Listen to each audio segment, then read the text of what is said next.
Welcome to Car Shopping Mistakes. I'm your host, Deshone the Auto Advisor. If you are car shopping now, or you will be in the next 3 to 6 months, type me in the comments. Let us know where you're at so that we can make sure that you have the advice you need to make the best car deal you've ever made and not be spending more than 30 minutes in car dealerships. The name of the game with great deals is to not be spending time in dealerships. The more time you're spending in dealerships, the worse deal you're getting. The worst deal you're getting. Valencia, good to see you. Valencia World says she's shopping.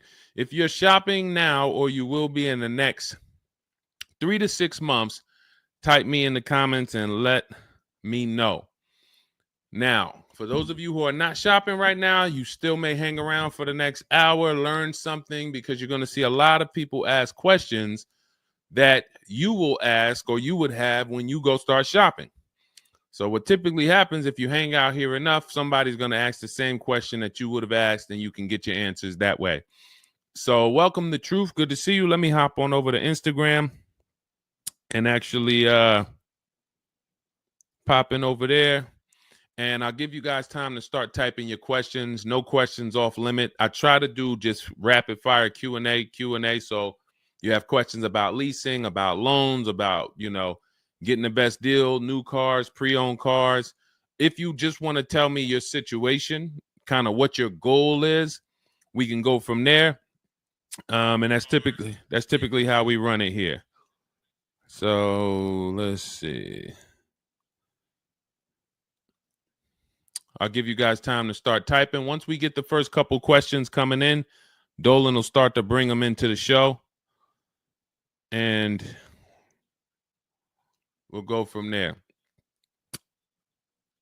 All right, I'm just sharing the show. Shout out to the sharers.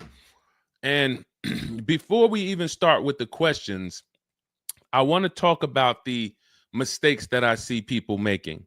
Let's really start out with the mistake of this leasing versus buying.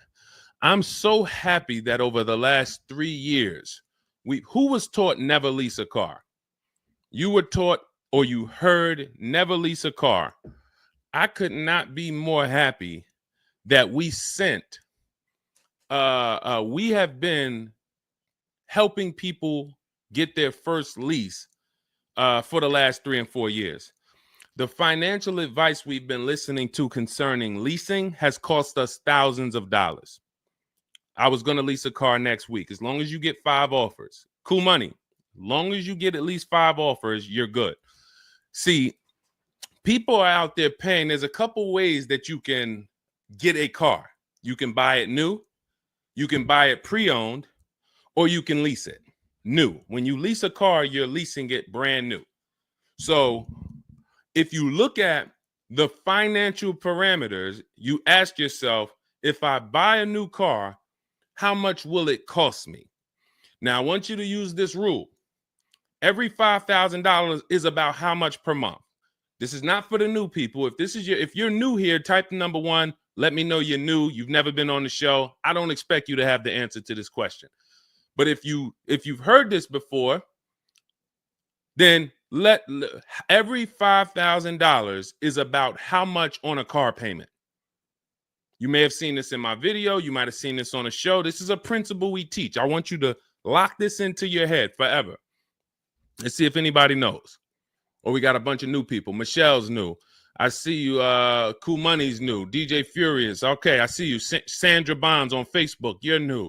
Okay, a lot of new people checking in. We're live on YouTube, Facebook, Instagram, and TikTok. So if none of you know, I want you to remember this.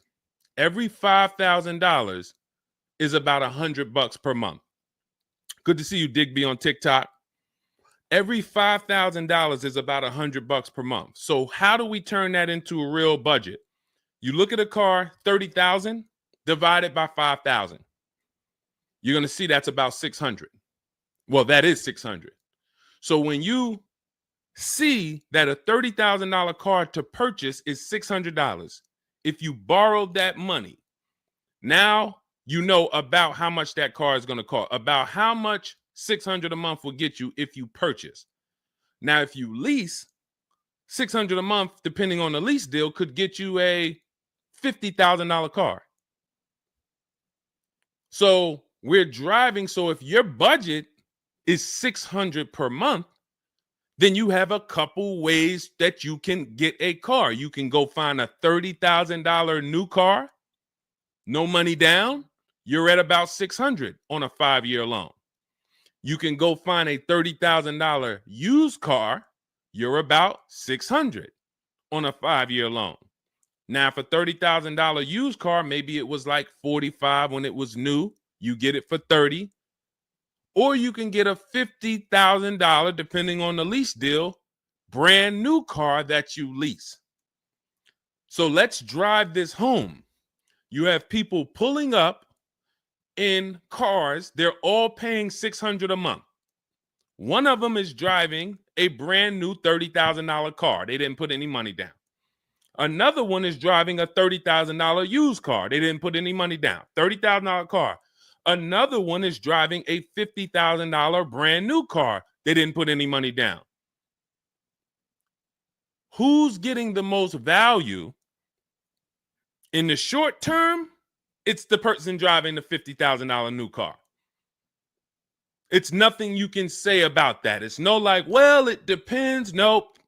$50,000 brand new car, $30,000 brand new car, $30,000 used car. The person driving the $50,000 car at $600 a month is getting the most value, hands down. Now, in the long run, where do the people who buy win? That's where we talk about the 8-year rule. That's why if you're buying your cars and you're keeping it 8 years, you should be purchasing, not leasing. 8 years is when you win. So that's where I wanted to start at. Let's start, like, tear down this bad information you've heard and you've believed about leasing. And I see people asking, we got a lot of questions coming in. I see you, Jaguar Music, on Instagram. I see you, Cool Money. I see you, we got quite, I see, hold on. From what I can see, we got like 4 or 5 questions waiting. So Dolan, you could bring in the first one. Type your questions in, anything you want to ask. If you want to ask about leasing, I saw someone asked about bad credit. What about if I have bad credit? What about mileage with leasing? Just start typing those questions. We'll bring them all into the show and we'll get to them one by one. Is that true for someone that went into bankruptcy? Okay, so if you came out of bankruptcy, your goal should be to rebuild your credit as quick as possible. Right now, your credit's blank. You come out of bankruptcy, your credit's blank. You have nothing there, and that's a good thing and a bad thing. It's easy for you to build. I've seen people come out of a bankruptcy and literally they have a 700 score in 1 year. They're going to go get credit cards. Just like if you're 18. If you're 18, you go get credit cards, you don't use them. Pay $15 gas, or you don't have a car yet. You pay $15, $20 a month for something, pay it off. You're going to have a 700 credit score. The more you don't use your credit, the more credit they give you. So when they see that you have the credit, $500 credit card, $1,000 credit card, you're not using it, credit score is high because your utilization is low. So that's what you should be doing. You cannot come out of a bankruptcy, just wipe your credit, and then go into the dealership and be like, okay, now I can get a car. You have no credit history. So the first goal should be, let me rebuild my credit as quick as possible, and you can do this quick. You can do this quick. Follow Shonda Martin. Some of you know Shonda Martin. She's on pretty much every platform we're on right now, and she's Road to 750 plus. Now you got to let me know. Can you wait and build your credit for 3 to 6 months? Can you start to get some type of credit history? Or are you in need of a car right now? In which case you have to get a car with bad credit or no credit. Because if you don't have anything on your history, that's technically no credit, which is bad credit. So, okay, you need something ASAP. Okay, so what you should be doing, and again, if you don't have good credit right now, you should be buying the smallest car you can with the lowest payment. I got into the car business 2006. I was 22. I've been in and around the car business since then. So what is that? Almost 20 years now? The mistakes come from 2 things. You don't know what to do. A lot of the stuff I'm going to say, oh, I didn't know I could sell a lease, Deshone. Oh, I didn't even know I could sell a car if I don't have the title. It's not paid off yet. I thought I had to pay it off to sell it. Deshone, I didn't know every dealer, every, Toyota dealer has a different price. I thought they were all the same price, like the Apple store. All of that is you didn't know.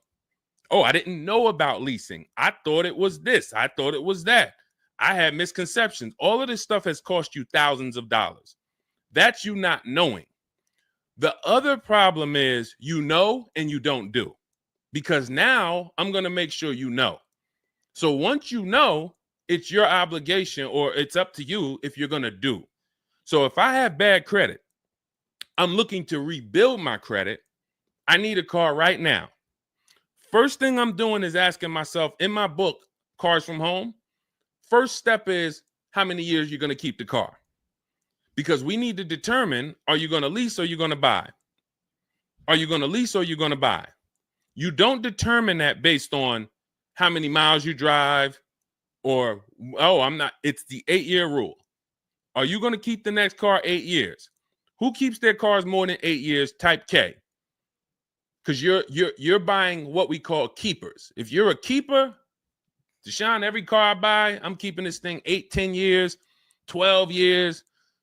When the transmission goes out, I go and get another transmission. I see we got keepers. Shout out to the keepers. Michelle, we got Chantal. Who are the keepers? Sandra Bonds on Facebook. I see you. Where are the keepers at? K Mathis on Instagram. Keepers. These, you should not be thinking about leasing. Who's the keepers? See, we like to make this clear. Lon, I see you. Kara, keeper. All right. You need to be very clear, because people be like, Deshone, you talk about leasing a lot. Should everybody be leasing? No. Everyone who's not keeping their cars 8 years should be leasing.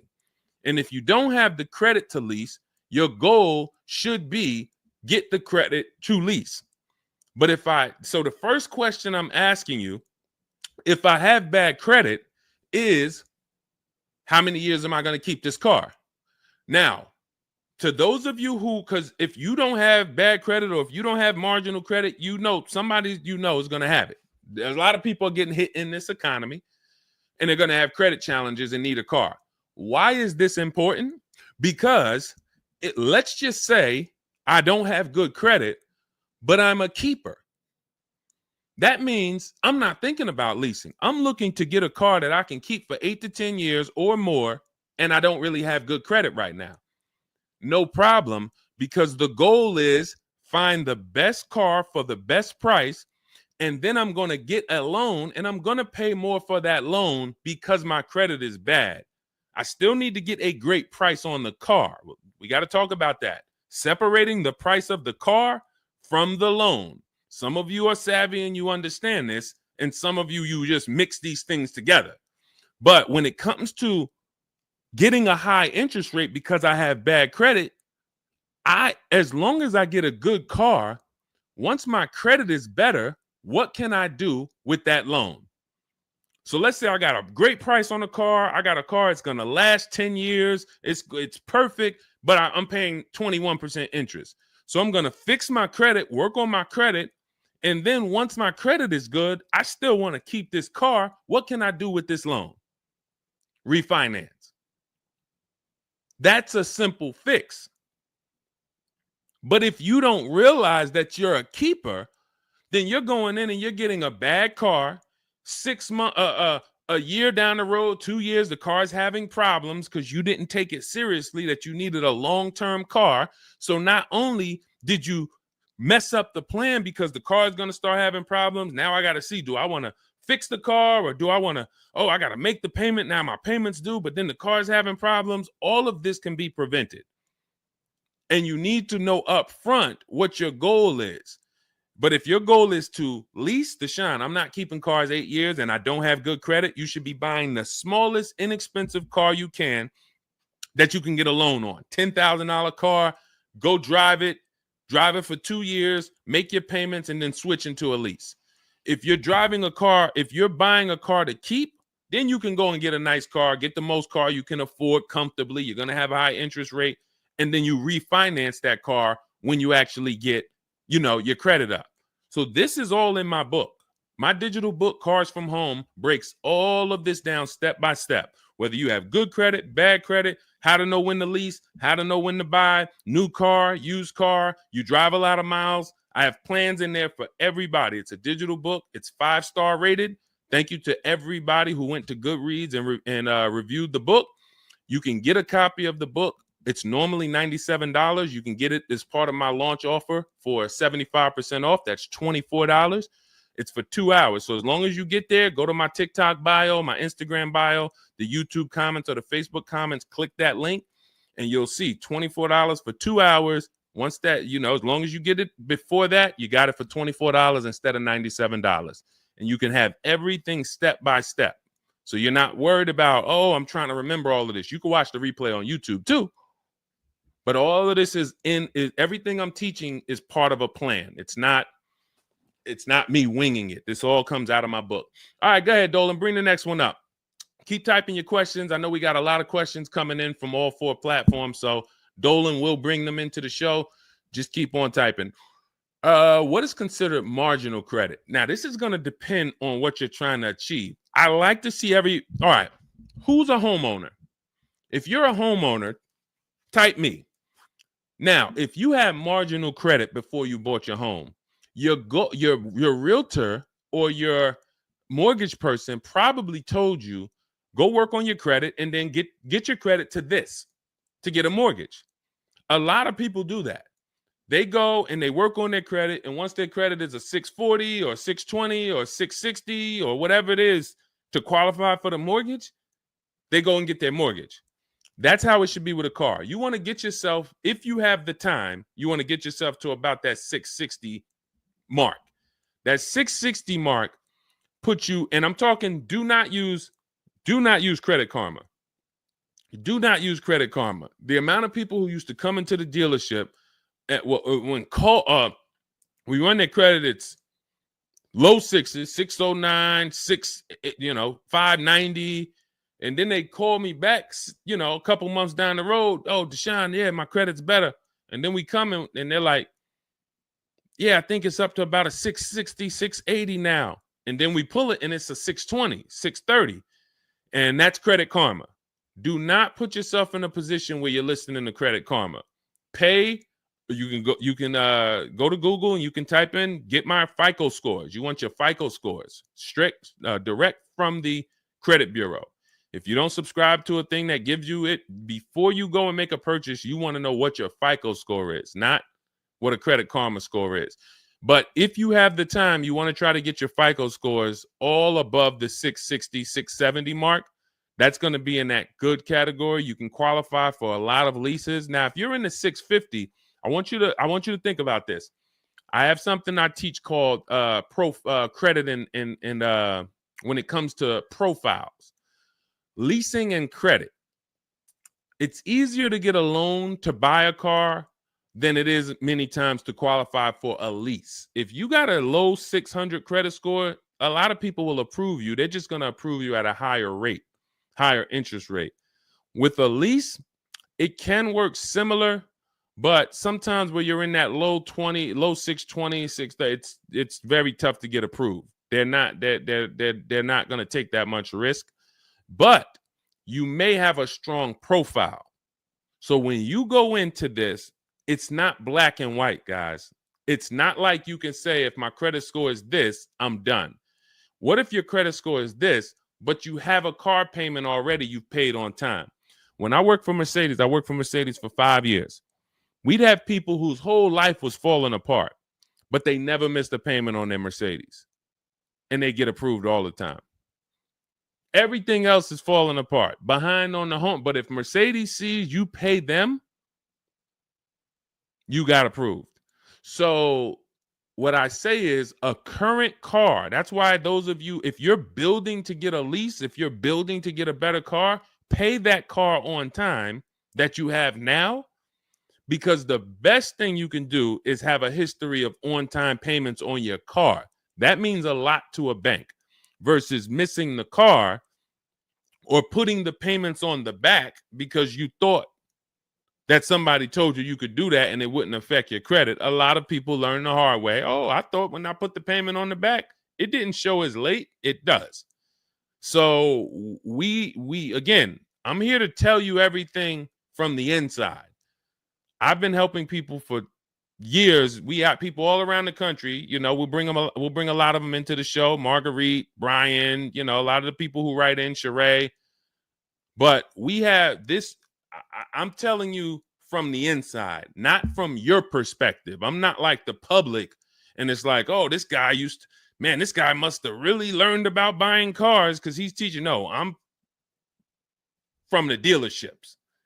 And, you know, if I wasn't doing what I was doing for 10 plus years, that was my job in dealerships, working with people, looking at banks, looking at credit reports, sitting there, seeing people turn down, seeing negative equity. So that's where my solutions for you come from inside. And so I would tell you, try to get to that mid sixes mark. And you'll put yourself out of a manipulation zone. You can qualify for a lot more things. All right, I see you, Michelle. I see you. Kim Randall, good to see you. The Savage Mama checking in. Abdul checking in. Good to see you. Go ahead, Dolan. You can bring up the next one. All right. Shout out to Dad. Y'all running the likes up on TikTok. Thank you so much. Thank you to everybody who's double tapping the screen. We appreciate you. Can you talk about putting money down or not when purchasing a car? So important. Listen, this is a good one. This is a good one. I don't know who asked this question, but this is a good one. Can you talk about putting money down or not when purchasing a car? So here's how you want to make sure your down payment never gets taken if you are purchasing a car. You must separate your monthly payments from the price of the car.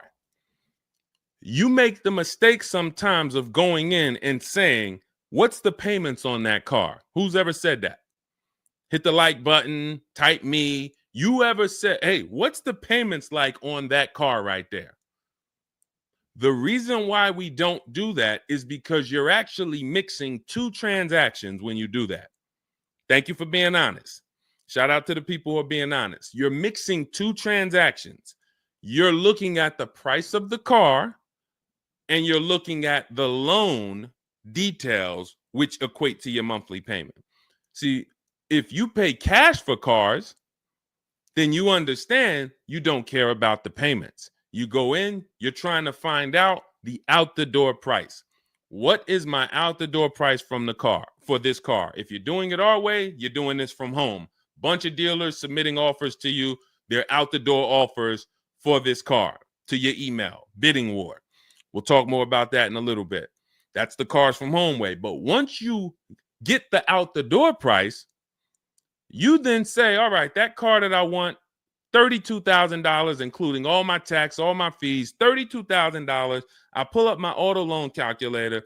How much is $32,000 on a car payment? Well, 5 years might be around $620 a month.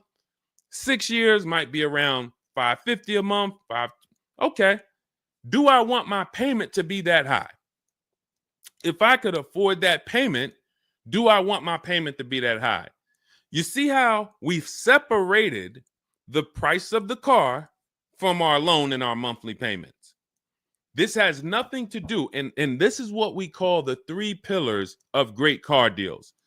3 pillars. You cannot get a great car deal if you're mixing these 3 pillars. First one, who I buy my car from. Second, who I get my loan from. Third, who I give my old car to and sell it to. That's why we don't say trade here. That's a curse word. Forgive me if I even saying it.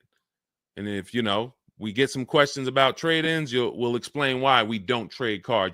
So we have to separate these and bid out each one. You have so many online tools at your disposal that you just don't know how to use yet when it comes to your cars. You know how to use Amazon to go buy a TV. You know how to get a subscription to YouTube. You got a ton of online tools you know how to use. Shazam, what's that song? Shazam it. But the online tools about car buying, you just don't know how to use them. That's where I come in. Our entire system is showing you websites that do this, tools that do that. And so we can make sure that we're getting the best deal. So the only way you're going to make sure you never lose your down payment is you have to separate the monthly payments from the price of the car. If you go in and say, hey, how much is that payment? The car salesman says, well, how much can you put down? Well, I don't really want to put any money down. Well, all right. If I had to, I guess I could put down like 3, 4 max though. But I'm trying to be at like $600 a month. You're working your loan out with them. That's a loan. And let me tell you how. Let me show you why you can know you shouldn't be mixing these transactions. There's big money in all of them. There's a ton of people who want to sell you a car. There's a ton of people who want to give you a loan. They don't sell cars. Let me say that one again. There's a ton of people who want to give you a loan. They don't sell cars. They want to compete for your loan. That should tell you there's a lot of money in the loan business. Then there's a ton of people who want to buy your car from you. Your car you have now. You're the one you're like, well, I just normally go trade the car in. Well, how many offers are you getting when you trade the car in? Well, I usually just get the one from whatever the dealer says he's going to pay for me. Okay.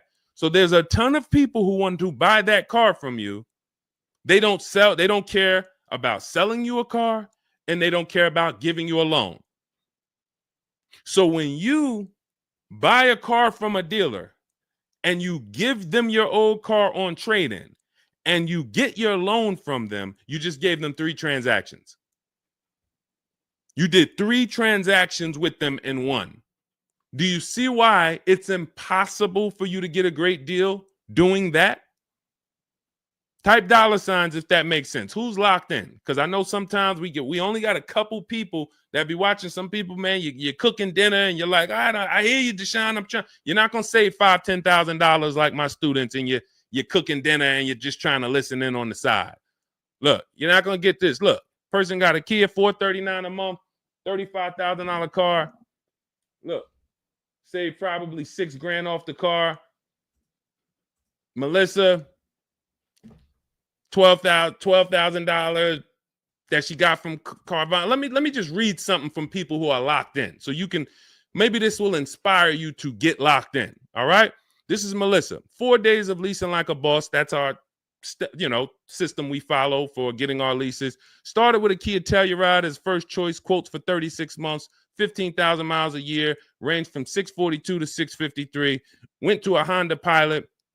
Ended up getting quotes as choice B from 616 to 713 after contacting every dealer in North Carolina. She did this from home, right from home. She got after contacting every dealer, the dealer I ended up leasing from originally quoted me 719, came back at 616 in 3 days with 0 due at signing. This is on a, where's her car at? I can't see. Hold on, 616. Oh, that one wasn't clear. All right, here, let me read this one. Thanks so much for these resources. I read the entire book last night. Already been underway trying to put my deal together. What a great book. I have my quotes together, and now I'm ready to take the next step with the calculator. Big fan of your channel and the resources. However, when we shop for 12,000 miles per year, do we adjust to 15,000? So these are people who are taking action on a plan. So when you see the plan, there's going to be different results. If you're out here winging your car process, oh, I hope I did this. Oh, shoot, I thought I watched the Instagram video. They told me don't say that. I shouldn't have told them I had a down payment. You're not going to get it. You're not going to save $5,000 or $10,000 on your car payment, on your car transaction accidentally. You don't just slip into that. So lock in and grab this lesson now. I need to separate my transactions. Who I buy my car from is one transaction. I'm going to bid it out. I'm going to give a bunch of people an opportunity to sell me this car. If I'm looking at a used Toyota Camry, I want to see every Toyota Camry within 150 miles, and I'm going to narrow it down, and I'm going to pick the best one, independent of my loan. My loan is a whole nother story, because when I shop for my loan, I'm going to do the bank bidding war where I can have multiple people. I don't even want to mention that without telling you about it, because it's like, whoa, what's the bank bidding war, Deshone? Okay, so you can have multiple banks and credit unions compete for your interest rate in a small period of time, and it's going to weigh on your credit score like one hard inquiry. Like one hard inquiry. Mamba Mentality, I love the name. I love the name. Why can't I do a super chat? I don't know. Yinka, good to see you on Facebook. IB Johnson. On one hard inquiry. So let's just say, and so when you get your loan, how do we know that 5.2% interest rate was the best? How do you know that the 7.1 interest rate was the best if you have no other offers? And what we've been used to is we're just going to go with our bank. We're going to go with our credit union. We're going to go with the dealer's bank. Why? We're going to make these people compete. And when you do this, when you do it this way, you can have people compete in a short period of time and get multiple offers on your loan without it affecting your credit score. But it has to be done in a small window of time. Now, if you Google it, rate shopping, it'll say between 14 days and 45 days. You do it our way, it's going to take you 48 hours. And you don't do this until after you find your car. After you find your car is when you do a hard inquiry. You let these banks and credit unions compete for your loan. And again, you notice I've already found my car. I already got the best price on that car right there at ABC Motors. I got that thing on hold. Don't pick up the car the same day. As much as they're going to ask you, hey, you want to take it home today? You want to take it home today? No. If I take it home today, when do I have time to go shop my interest rates? I'm not taking it home today, but let me get my buyer's order with my numbers on it. Let me go home and let me actually do my shopping for my loan and my interest from home. And then if you can actually beat that rate, it's a competition. But because you didn't know that you could let multiple banks do this in a short period of time, you're only going to your bank. You coming back with a 6.49. Well, I guess that's good. What if somebody could get you a 5.49? Do you know how much a difference between a 5.49 and a 6.49 is on a loan? Could be $1,200. This is why we're getting all the money. So again, all of this is in my book, digital book, Cars from Home. You don't have to wait for it to come in the mail. You can have it by the end of the show.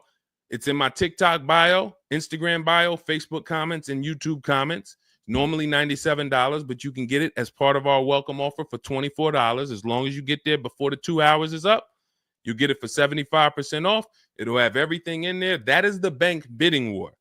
If you're not, again, before we go to the next question, if you're leaving the dealership wondering, if I was to walk up to, yo, Deshone, what's going on, man? Hey, I just got this car, man. What do you think? Okay. Did you get a good deal on it? Yeah, man, I definitely got a good deal. How do you know?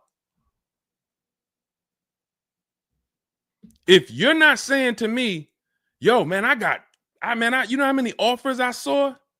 Man, I got about 6 offers on this car from different dealers. This was the best one. Okay, you did good. What about your loan? No, man, listen, my bank competed, credit union competed. The dealership told me none of their banks could beat what my bank gave me. Congratulations, man. You got a great deal. But if you don't have that same confidence, you did not get a great deal.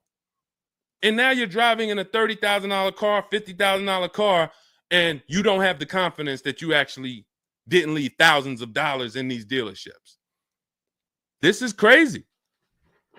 And when you get mad and stop accepting it, you'll listen to what we're telling you to do. If you think you deserve that abuse, then you're going to keep doing the same thing. That's why you got to unlearn. Okay? So separate your transactions. Who I buy my car from, I'm getting multiple offers for. Who I get my loan from, I'm getting multiple offers. Who I sell my old car to, I'm getting multiple offers. And with the internet, I can do all of this right from my house. Right here. All right. That's the Cars from Home way. Let's go, Dolan. All right. Keep typing your questions. I see you, Mamba Mentality. I see Mamba Mentality got a lot of questions. Samante Love, good to see you. Jay Bass, good to see you. Yep, Jay Bass. Separate transactions. Exactly. D So Chill on TikTok, good to see you. Lisa on TikTok, good to see you. Hector Ruiz, thank you, Hector Ruiz. Shout out to the sharers. Shout out to the sharers. I always got to take time to shout out the sharers. We can't do this without you. All right, how can I schedule a consultation with you? Also, does it make sense to lease a pre-owned vehicle? So let me answer the bigger part of the question first. Most leases are going to be brand new. There's only been a few manufacturers that have tried to do a pre-owned lease program. Lexus tried it. BMW's tried it. And there's certain brands that can technically lease a used car. The reason why I don't like it is because it's not enough of a wide stream. It's not enough of a mainstream program to create competition. And if you can't create competition, then you don't know if you're getting a good deal. If you walk in to lease a brand new car and you're walking in and again, we don't do this. We never sit down in a dealership. We're there to test drive only. We're never talking numbers. But if you are doing it the old way, you're going to go in and then you're going to get a bad lease deal presented to you. And they'll say, well, I could lease you this 3-year-old one and it'll save you like $150 a month. How do I know that's a good deal? It might be affordable. And sometimes you confuse affordable with a good deal.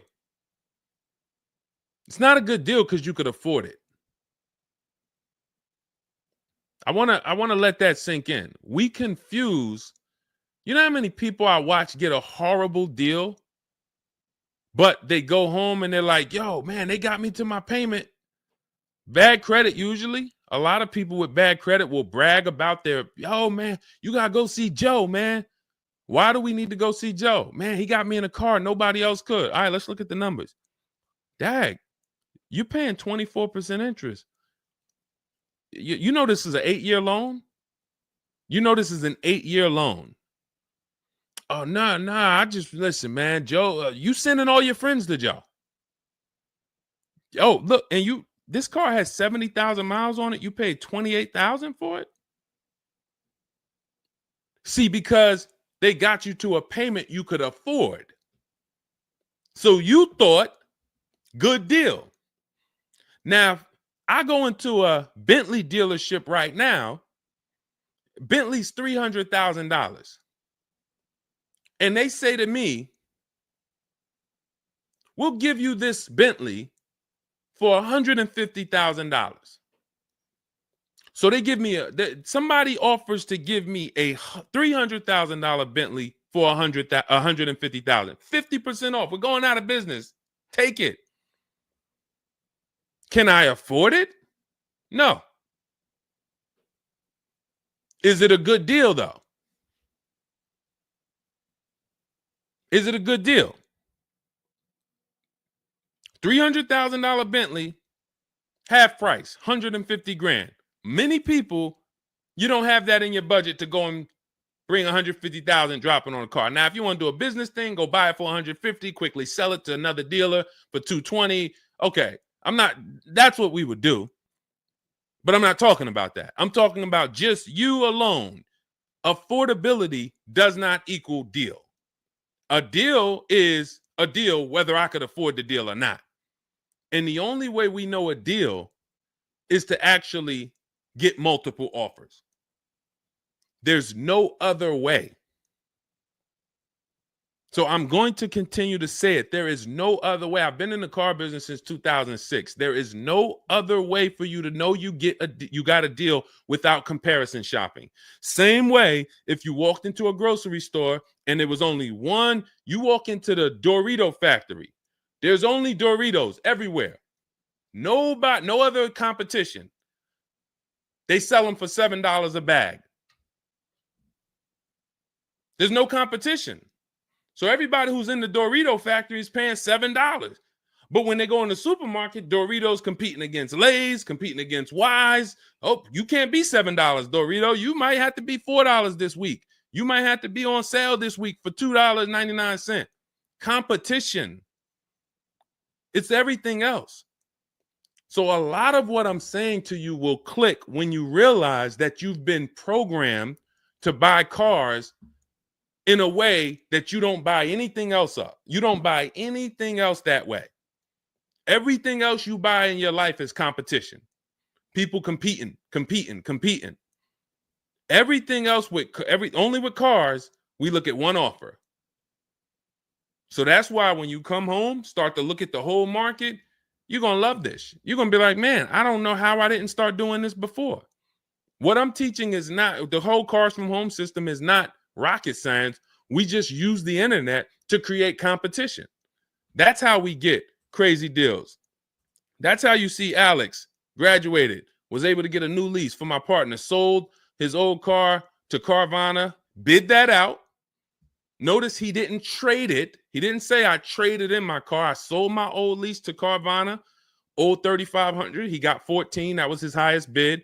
Went test driving, got a 2025 Hyundai Tucson, got a 1.3% lease deal, no money down, $42,500 car, $580 a month, and that's a 1.3% lease. Now, $42,500, guys, would normally be, with no money down, about $800 a month. Maybe about $825 for 5 years. He's paying $580. So when we talk about leasing keeps thousands of dollars per year in your pocket versus purchasing. Thousands of dollars, not hundreds of dollars per month, but thousands of dollars per year. So to answer your last question, I don't do consultations. We have 3 ways we help the public: through my book, through our Shop with Deshone program. A lot of these people that you're seeing me share, they've either got my book or they're in our Shop with Deshone program. Just Ralph, Jen,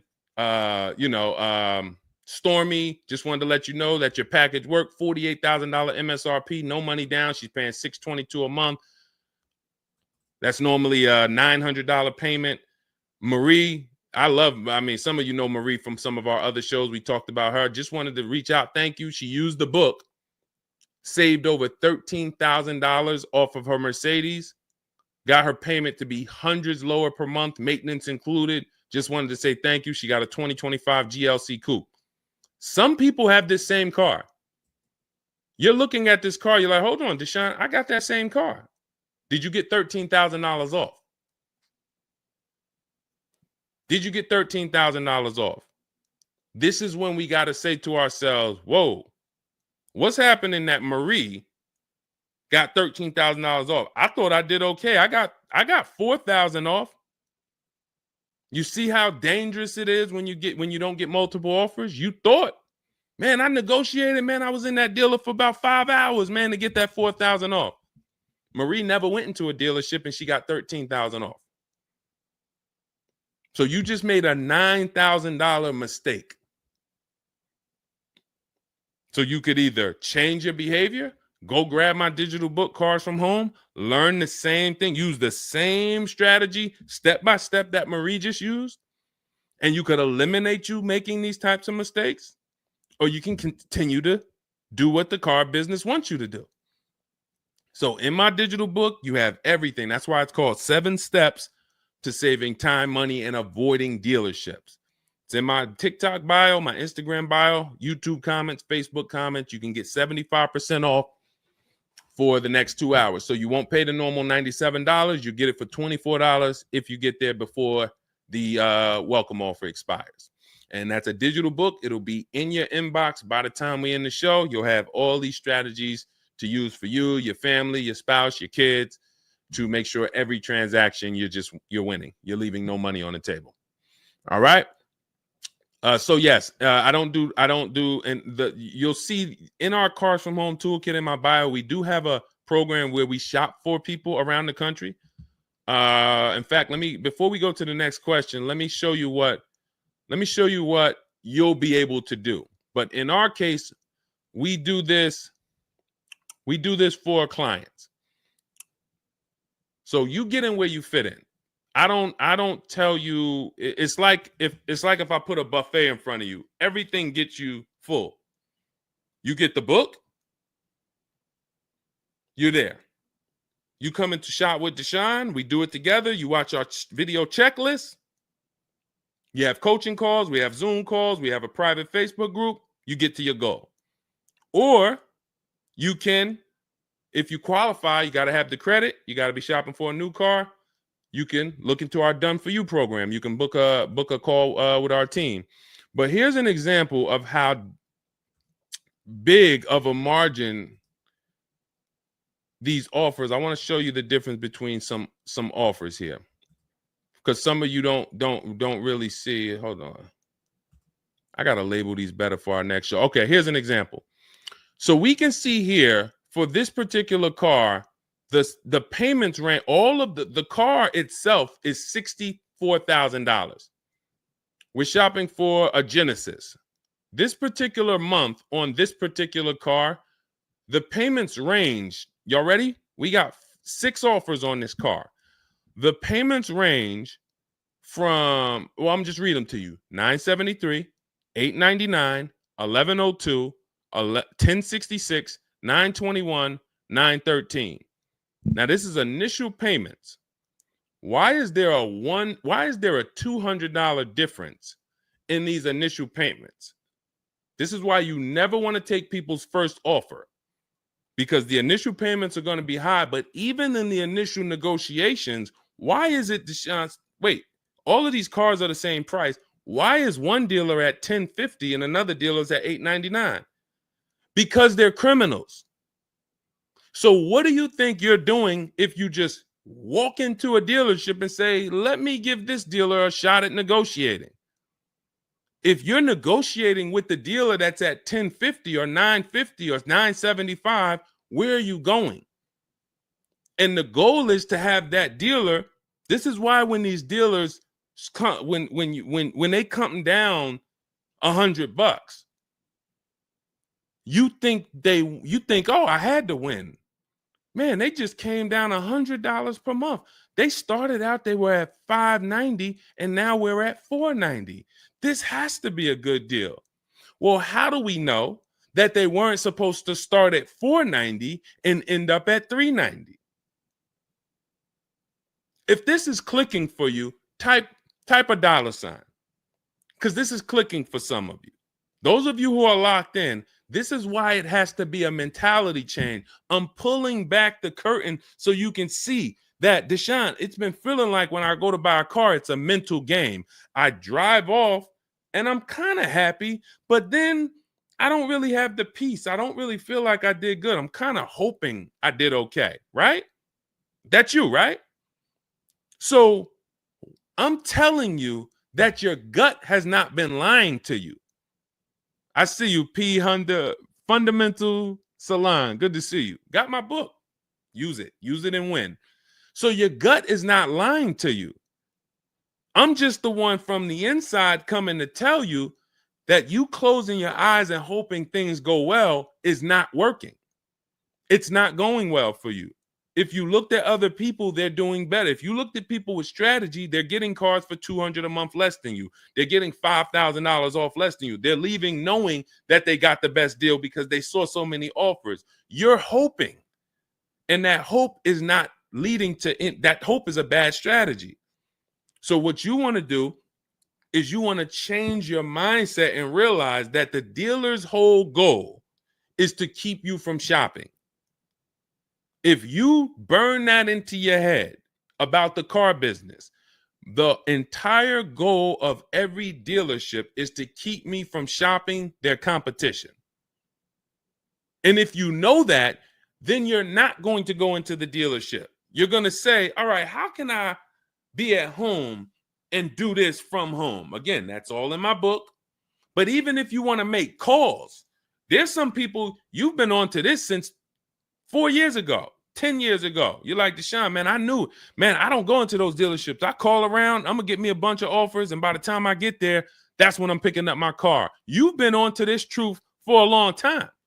Some of you, I'm not telling anything new. Some of you, you're like, whoa, I didn't know that really. I thought that it was all about going in and just negotiating. No, because 80% of dealers are never going to give you what we call a below market deal because they got too many other people walking in that's willing to pay a higher price. So you have to find the dealer who is going to give you that low payment out of the whole market. That's why this is a bidding war. And when you start to do this, you're going to be like, yo, why does it seem like this is kind of fun now? I kind of enjoy this. Is like a game. And you're the prize.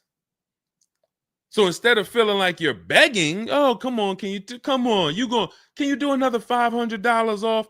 Come on, man. I'm only asking. Get me from $520 to $499, man. You're begging. So instead of begging, you got people now competing for you.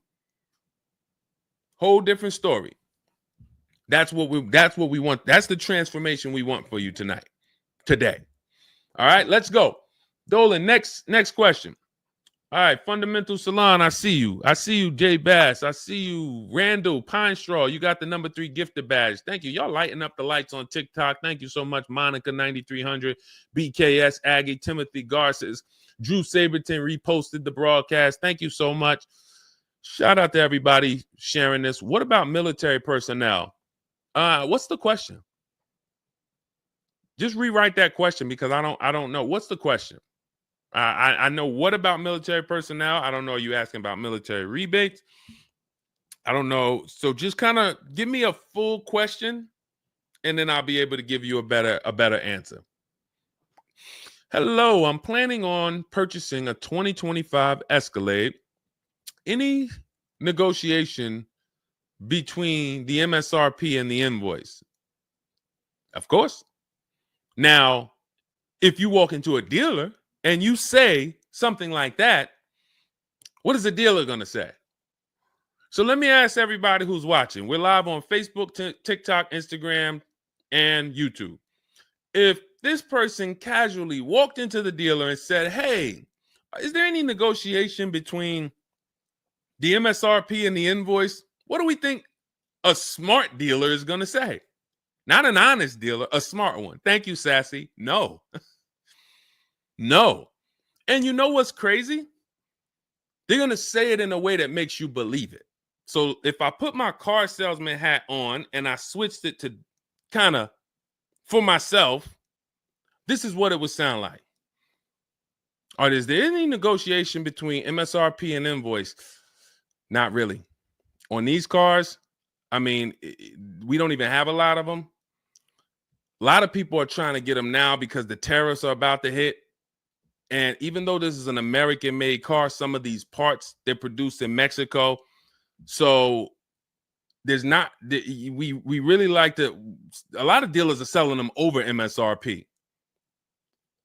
In 10 seconds, I just took you to, whoa, but can I get MSRP though? See, that's why I'm never training you to go in and negotiate with people that negotiate every day, 3 times a day for the last 10 years.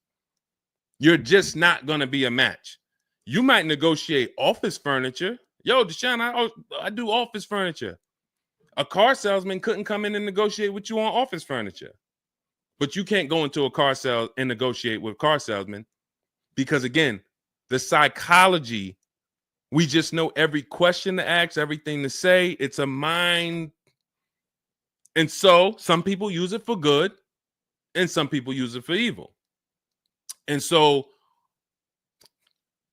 how do we find out what the discount is on the Escalade? We talk to multiple Cadillac dealers. Now, if you're doing it our way, in my book, I have scripts that I wrote for you. It's all by email. So there's a reason that people can actually go in, use this book, use these scripts, and come out with great deals. This is Trey. Trey got 3 cars using our system. He says, my son was in the market in 2025. He just got a 2025 Blazer. He said, I started sending emails in the wee hours of Tuesday morning. So those are email scripts that I wrote. They're in my book. You have access to them when you get my book. You're using all my scripts. We're not talking. We're not doing any of this by mouth and saying, oh, I got to remember What did Deshone say? Don't, oh, I didn't want to say that. None of that. There's no room to make a mistake. We're just typing, copying, and pasting. He says, emailed 25 to 30 dealerships, got 8 offers, closed the deal in 2 days. 2 days. So some of you, you're like, Deshone, I need a car in like 2 weeks. No problem. Trey got his in 2 days. So once you start this process of engaging with the dealers, you'll get a car in 3-4 days if you're slow, because that's the way it's set up. So he gets a $56,000 car. He closed the lease at $560 a month on this Blazer electric vehicle. $560 a month, first month's payment due at signing. That is a $56,000 car. And he's gotten 3 cars. He said his first one with our system was 2.5 years ago. He leased another vehicle for his daughter last October, and now he just got his son's lease. 1.5% lease, a 1.33% lease for his daughter, and a 1% lease for his son. So if you're doing it our way, you're sitting at home, you're getting multiple Cadillac dealers to compete by email, and then you're going to see, oh, this one's going to take off $2,000. This one's going to take off $5,000. These 4 are taking off nothing. This one, he's charging $3,000 over the list price. Oh, here's the winner. They're taking off $5,000. That's the best offer. Now, sometimes you get a deal like Sean, and we never know when the bottom is. Or let's take this Genesis. Perfect example. This is a 2025 Genesis GV80. As you can see right here in writing, if you're on TikTok, you can't see, but if you're on Facebook, YouTube, or Instagram, you can see. You can see, let me just take that comment down real quick, Dolan, so I can show the discount at the bottom of that sheet, please. Just snatch that just for 1 second. Look at that. $8,469 off retail price. Brand new 2025. Okay, you could put it back up, Dolan. Thank you. So when you look at that, this is the lowest offer of multiple offers. Maybe $8,500 is the best discount on this particular vehicle. But when we go to Sean, let's go to Sean. F-150 Lightning XLT, $73,000 vehicle. What's his discount? $21,000. Look at the dealer discount and look at the rebates.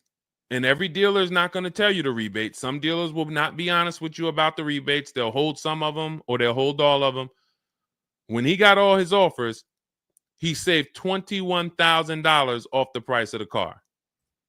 So how do we determine, to answer your question about the Cadillac Escalade, what's the discount between MSRP and invoice? We don't know. Could be the best discount could be $3,000. The best discount could be $5,000, could be $10,000, $12,000. We don't know. And because you don't know, you cannot negotiate. If you knew that the best discount you could get on a Cadillac Escalade was $8,000, you knew that, then it would be easy to negotiate. I'm just going to go on. All right, man, come on. You're at $6,000. Nah, man, I want another $1,000 at least. I'll let you keep the last $1,000, but you got to get me to $7,000 because you know the bottom, $8,000. No car that we go in to get do we ever know what the bottom is. So what you're doing is you're feeling for the bottom. But if Sean thought $10,000 off was the bottom for his F-150 Lightning, then he wouldn't have got $21,000 off. That's the danger. So when I say to you, you're leaving $3,000, $5,000, $7,000 on the table, you can't say to me, Deshone, no, I'm not. Because I get so many offers, man. I know I'm not leaving money on the table. You don't know you're leaving money on the table. I got $8,000 off my Infiniti truck I got when I leased it. How do I know that was the best offer? Because I had 7 other offers. I had 7 other offers of Infiniti dealers that I went back and forth with by email. This one giving me $3,000 off. This one $4,000. This one $6,000. This one $6,000. This one we'll do $8,000 off. You got it. You won. Took me 60 minutes. This is where I want you to get new cars, used cars. You're making your deals from home. You're the prize. You're going into the dealership to pick up your car, man. They like, man, you sell cars? How'd you was like quick, man, that you kind of knew what this was quick. Car salesmen going to love you because you didn't waste their time. You didn't tie up 8 hours of their time. They're making deals with you in 20 minutes, 30 minutes. It's great for everybody, but it's mainly great for you. That's what we want. Okay, all of this is in my digital book, Cars from Home, 7 Steps to Saving Time, Money, and Avoiding Dealerships. It's not a mail book. It's a book. You can have it in your inbox in the next 5 minutes. Normally $97, but as part of our welcome offer, you can go to my TikTok bio, Instagram bio, click those links. You can go to the Facebook comments or the YouTube comments. Dolan has a link for you guys. You get 75% off. That's $24, but it's only for 2 hours. Now, if you visited earlier, some of you, I did a show, my last show, you might have visited the link and you missed the countdown. You'll see it's gone. So you want to make sure when you actually go there, even if you come back in a couple minutes, don't let that timer hit 0. Book's still worth $97. You saw Marie, she saved $13,000. So I think if Marie, if she was on the show, she would say, look, even if you missed the $24, get that book. Save me $13,000 off my price. All right. Corey Duncan, I'm just catching your comment on TikTok. Look, it works, y'all. I promise. Leased a car back in April after using his book. Got the best deal. You see what I'm saying? Like, and this is all over. It's too many people for me to pay. When I tell y'all, like, it's too many people. I pride myself on not can Deshone get great deals. Obviously, you guys know if I could sit on here and answer your questions for an hour and a half, clearly I've been in the car business since 2006. Clearly, Deshone can get great deals. But can other people? That's why I'm showing you other people. That's why I'm showing you Benita. That's why I'm showing you Kimberly got 20 grand off her Maserati when she got it. Zafrina got 2 cars. She got a car last year, got her Jeep Grand Cherokee, $66,000 car. She got it for $579 a month. And then she just got another car that she posted 2026. Not even a 2025. 2026s. They ain't even out yet. She got a Kia or just came out recently. Kia EV6, $76,000 vehicle. She got it for $742 a month. She leased it. Now let me just do some math for you real quick on how crazy a deal that is that Zafrina got on her second car. The first one's crazy too. They're both crazy. But let me just, here's how we judge a lease. We judge a lease by how much we're paying and how much car we get to drive for that payment. So the reason I created the 1.5% rule is for you to know you're paying too much money for a car you're giving back. The 1.5% rule tells us if we divide the monthly payment into the MSRP with no money down, it creates a percentage. And if that percentage is over 1.5 for 12,000 miles per year, we're paying too much. It's no value there. It's a bad value lease. Let's look at Zafrina's deal that she just got. She's paying $742 a month, and she got a $76,000 car. So let's say, go into our calculator, $742 a month, 36 months. That equals $26,700. That includes taxes, everything. That is how much she's giving them for 3 years to drive this car. $26,700. It's a $76,000 car. You don't have to be a mathematician to know that if you walked into a showroom and you saw a $76,000 car, once taxes and fees and everything were on top, it's over 80 grand. And you could drive that car for 3 years for $26,000 and you give it back to them, we don't have to, we can imagine how much value that is. So that's how we judge a lease. And the more I pay, the more I have to look at, okay, is this a good lease deal? Is it a great lease deal? Is it a steal? Zafrina got a steal. Anything 1% or lower, it's a steal. From 1% to 1.5%, that's a good deal. Well, let's say from 1% to 1.25, great deal, great value. And then from 1.25 to 1.5, good lease deal. So it's good, great, and a steal. Any of those is good. It depends on the vehicle, and it depends on how well you get offers, because different vehicles have different lease programs. But once we get, you don't walk into a dealership and say, hey, get me the 1.25 or get me the one. You don't do that. You got to see what the best offer gets you. But this is where you want to be at. Empowered shopping. Okay. Thanks, Randall. I'm working on my lease deal now from the book. Way to go. Way to go. All right, Dolan, go ahead. Pull up the next one. I'm going to take a sip of water. I see we still got a lot of questions to get to. Let's go.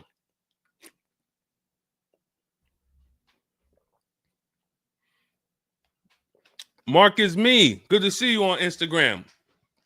Checking in. All right. Let's go. Does it matter if you email or call a dealership to find out the best price? All right. No. You just got to realize it's going to be different things that come with phone. The reason why. Okay. Who's a good negotiator? All right. Let me put it like this. Who's not a good negotiator? Let's be honest. Who's not a good negotiator? Type me. You're just not. It's not your thing. You don't really like confrontation. Not a good negotiator. Let's go. Who's going to be honest? Oh, we got a bunch of good negotiators on here today. Bunch of good negotiators. Where we at? Hershey. What's going on? Randall, Sassy. Who's okay.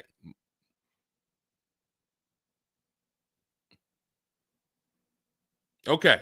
Couple people that want to be honest. Everyone else is a great negotiator. You need that to get on the phone. In order to get on the phone, you need to be a good negotiator. You need to be quick with your words. You need to be, and that's what's going to happen when you're calling to get deals. Now, if you're calling to get deals, you just need to be able to know exactly what information to give and what information not to give. So let's just say you call in and you're trying to get an offer, and somebody says, "Hey, wait, I need your credit." Okay, are you gonna say, "Well, no, actually, the people I've been working with, they haven't been asking for credit. Just assume tier 1," or are you gonna, fumble through that? And if you so this is what you're going to get. That's why I say if you're calling, you could try asking for sales managers. But the reason why email far exceeds getting the offers by phone. Now, look, getting the offers by phone is way better than walking in.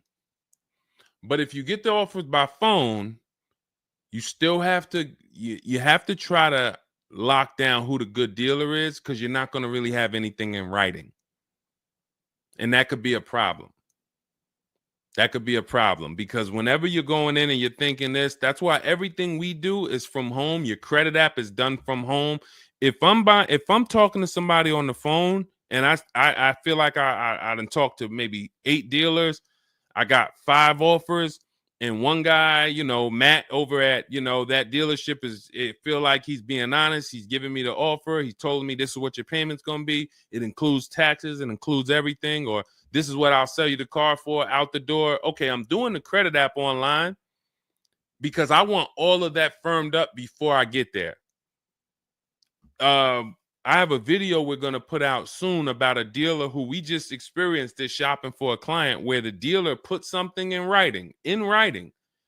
And then when we did the credit app, or the client did the credit app, changed the offer. So when they changed the offer, that means they didn't want to do that offer to begin with. Oh, no, they didn't change the offer. They said the car was sold.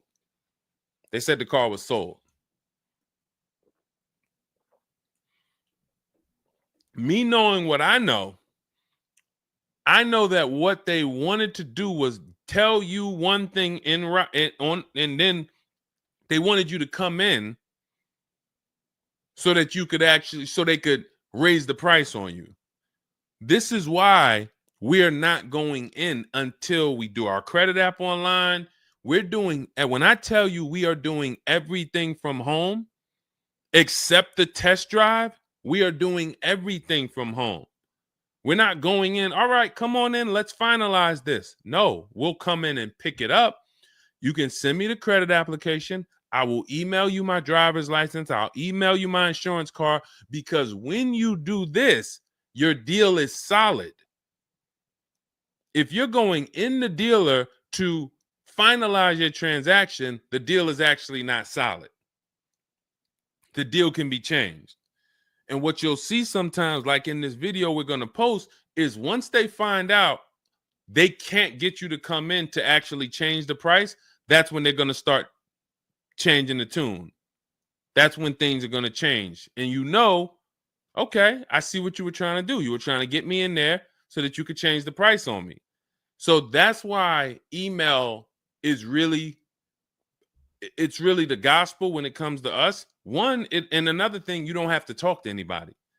You don't have to remember what you're going to say. What's up, Robert Ishel? You don't have to remember what you're going to say. You don't have to worry about saying the wrong thing. When you're doing this by email, especially when you're using our stuff, if you have my book, my digital book, everything's in there. The scripts are in there.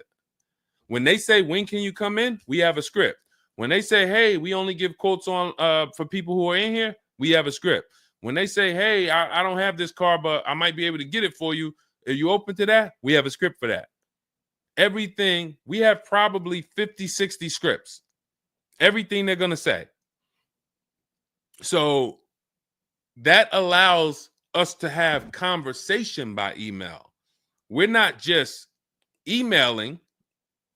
We're having, Marcus Me asked, I see a question about warranties. I got you. Hang on. Mark, we're not just emailing, we're having conversations by email. Big difference. Conversations by email move things forward. Oh, we can't do this. Oh, how about this? Hey, it's a back and forth. That's why our scripts are so powerful, and they move things forward and they keep it on your agenda. So again, me, myself, I could do it either way. If I was doing one car deal, I could call around. I'll ask for sales managers. I'll talk to the sales manager. I'll try to get a car deal done.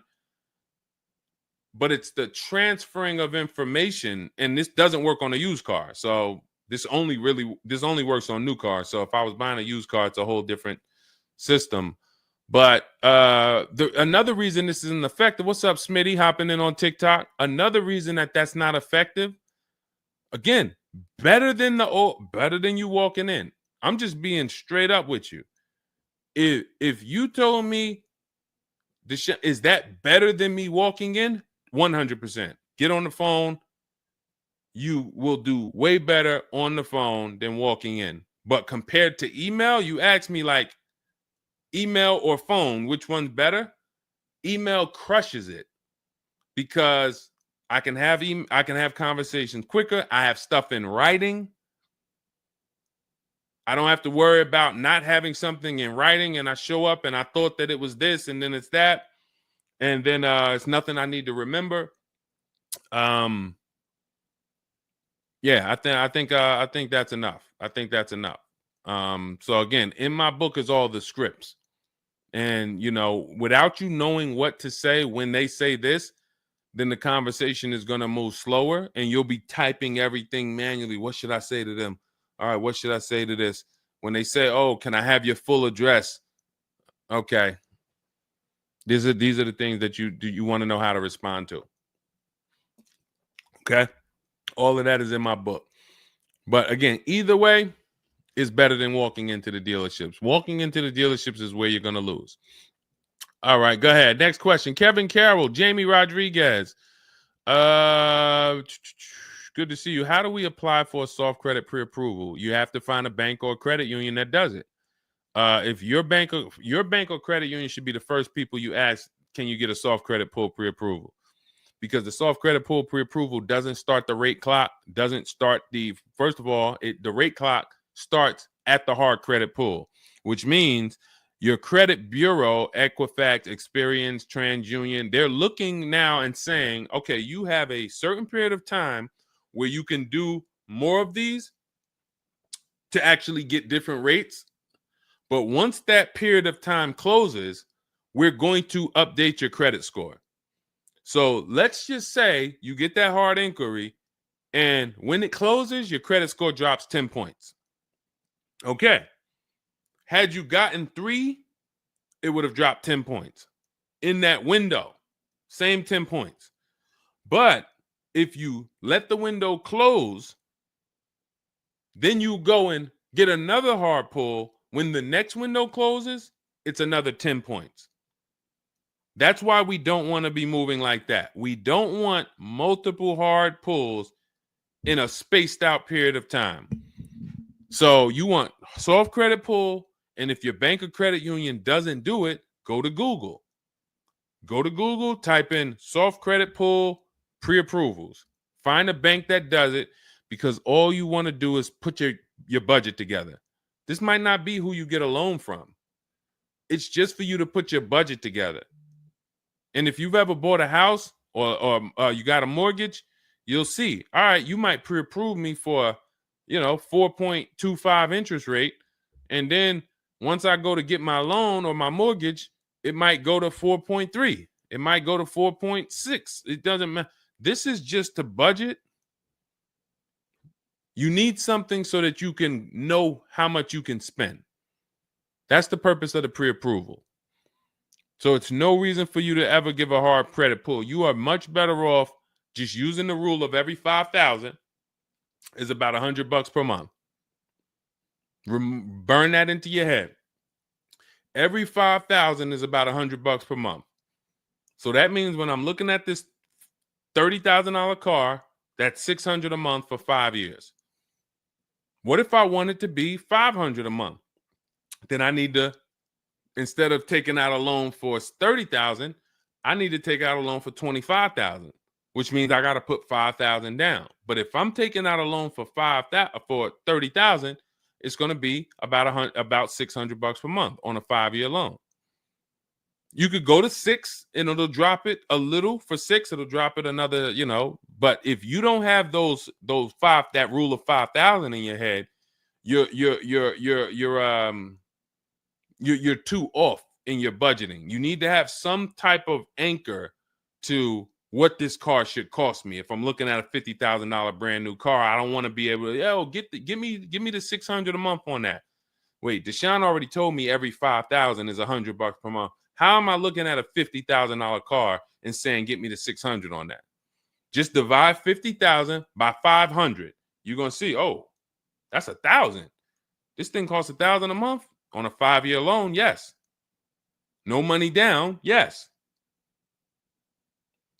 This keeps you from getting in trouble. This keeps you from leaving out the dealership with a 9-year loan. You're at your payment, but your loan is for daggone.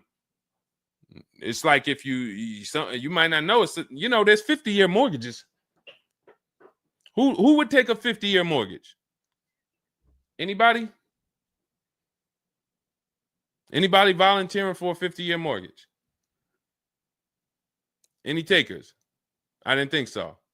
No. Why? If you went into a house, $500,000 house, and they said your payment is this for 30 years, but if you take a 50-year mortgage, it drops to this. Nobody on here would be like, okay, yeah, give me the 50-year mortgage.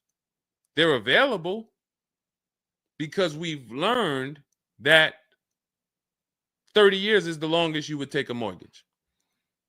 And that needs to be 72 months with cars. That's why I tell you 72 months should be the longest you ever consider for a car loan. And if you go in with these parameters, nobody can take advantage of you. All right.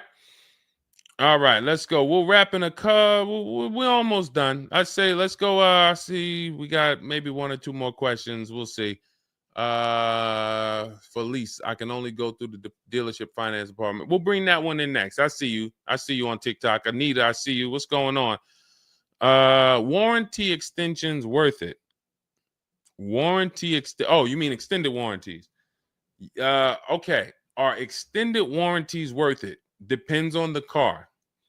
If you with warranties, you're asking yourself, what's the odds that things are going to break on this car? And then how expensive are they to fix? And this is why when we get cars, we do something in step 4 of my book. There's a 5-minute process we do. It's a Google check where we check reliability. Every car you look at, you should be typing into Google 2025 this reliability. If you're buying a used car, you should be typing in 2023 Kia K5 reliability. And then you skim those articles. Thank you, Renee Cunningham. You skim those articles, and then you see, what are the third parties saying about this car? Are they saying the reliability is less than normal or less than average? There's tons of people who were in love with a car, and then they do this 5-minute exercise and they see owners are reporting electrical issues with the car, software problems with the car. Owners are complaining about the infotainment system in the car. So this is this is what we call bad DNA. This is not something that when we buy used cars, you'll see in my book and you'll hear me talk about on the show. We screen down used cars with title history, service records, accident history. That's how we make sure it's a quality used car. Title, service records, accident history. But you could put all those things together, and if you got a car with bad DNA, it has electrical problems, none of that will fix it. So, Deshone, I did that whole search you told me, man. I did everything. I narrowed it down. I got a good car. I got the best price. But, man, the car is giving me problems. You skipped step 4. You didn't do that Google search I told you to do, right? No, I didn't, man. I didn't do it, man. I skipped that. That right there, now you got a great deal on a bad car. So the things I'm telling you to do take 5 minutes. Nothing that I have talked about on this stream takes 2 hours or 1 hour or 45 minutes. Shoot, I have my car in 60 minutes. I do the whole process in 60 minutes. So not one thing I have told you takes more than 15 to 20 minutes at a time. So this is a 5-minute exercise concerning this question somebody asks, are extended warranties worth it? So extended warranties cannot fix a car with bad DNA. You want to skip that. So once you find out, okay, I got a car. For example, there's certain Nissans, when you pull them up, you do you're going to type in the year, the make, the model, longevity. Going back to the keepers. Everybody who answered earlier, they're a keeper. You buy your cars, you keep them more than 8 years, type K for keeper. You don't lease. I don't want you thinking about leasing. But if you're keeping, you need to think about warranties. Just like people who lease don't need to think about warranties for the most part, unless they're a high mileage driver, they're getting a high mileage lease, they're not thinking about warranties. So if you're a keeper, you're thinking about warranty, which means you need to look at longevity. There are certain cars you're going to type in, do this exercise, type in the year, make, model, and the word longevity to Google, and you're going to see this car, owners report transmission problems between 90 and 110,000 miles. There's nothing you can do to change that car's DNA. Nothing. So yes, you can get one with good service records, good accident history, good title history. Nothing you can do to change the fact that that car has transmission problems from 90 to 110,000 miles. So once you do that exercise, that quick 5-minute check, then we can look at what's the cost of repairs on this car? Is it a Mercedes where when something breaks, it's $2,000? If it's a Mercedes and something breaks, and you can keep typing your questions. If you have a question on TikTok, nothing's off limits. So we got time for a few more questions, but you got to type them in for us to bring them into the show. So are we, once you know what cars, like give you an example, you got a Honda, you got certain cars, they're very inexpensive. Something breaks on the car, the parts are cheap, inexpensive. These are the cars where you don't need extended warranties as much as you need a car when you look at a car that has high cost of repairs. So what should you be typing in for the car you want? Cost of repairs. If you're looking at a Volvo XC90, Volvo XC90 repair cost. Where does it fall? You're probably going to land on an article that shows you the rankings of cars repair costs. If you see that Volvo and Cadillac and Mercedes and all Range Rover, Land Rover, they're up here, then you need an extended warranty. Because when one thing breaks, if you got a $3,500 warranty, it might pay for the whole warranty. One thing. But if you're looking at a car and it's very low, Mazda or Honda or Toyota or very low cost of repair, then maybe you save the $3,000 and you don't get an extended warranty. You just put that money to the side. So it's going to depend on the car. When I worked for Mercedes, if somebody was buying a Mercedes, I told them, go in there, finance department, buy as much warranty as you can afford. That was my words all the time. Buy as much warranty as you can afford. IDK, following your book to secure a lease. How do I get it without putting money down? We don't shop with money down. So you haven't gotten to that section yet. I'm glad you have the book, IDK, but there's no scenario when you're using our templates and scripts where we shop for with money down. In step 3 of the book, which is deal focused budgeting, I explain how down payments come in and I explain the risk of down payments. But when we're in step 5, which is reaching out to dealers where we're getting our offers, there's no down payment that ever comes into the conversation. All of our lease offers are with first month's payment due at signing. That's not a down payment because it's just like when you rent an apartment, you pay your rent at the beginning of the month. When you lease your car, you pay the payment at the beginning of the month. And that's it. That's not a down payment. That's your first month's payment. But no, all you do is just follow the book. There's no again, and stay on the steps. Here's what I want to drive home when it comes to this book. And I see we had somebody, Linda March, on Instagram. I see you. Grab Linda March's question, please, on Instagram, Dolan. Do not read this like this is some seminar. There's 2 types of people who use the Cars from Home stuff. All of our stuff is made to be like you having a conversation with me. If you jumped on the phone with me and you said, Deshone, this is what I want. What's my first step? I would give it to you and then you go do it. I wouldn't say to you, okay, Linda, you're going to do this. And then once you do that, go and do this. And then once you do that, go and do this and then do that. And then by the time you finish this, you'll see this on this website, and then you'll be ready to pick up your car then. How would that go for you? Carrie Ann, Gifted Hands Cash, good to see you on Facebook. Well, how would that go for you? You would be like overwhelmed, confused, messing up.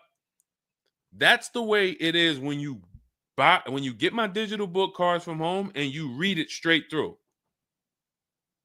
What you're seeing all the steps. The last step 7 is delivery or pickup, and I'm congratulating you. You did it.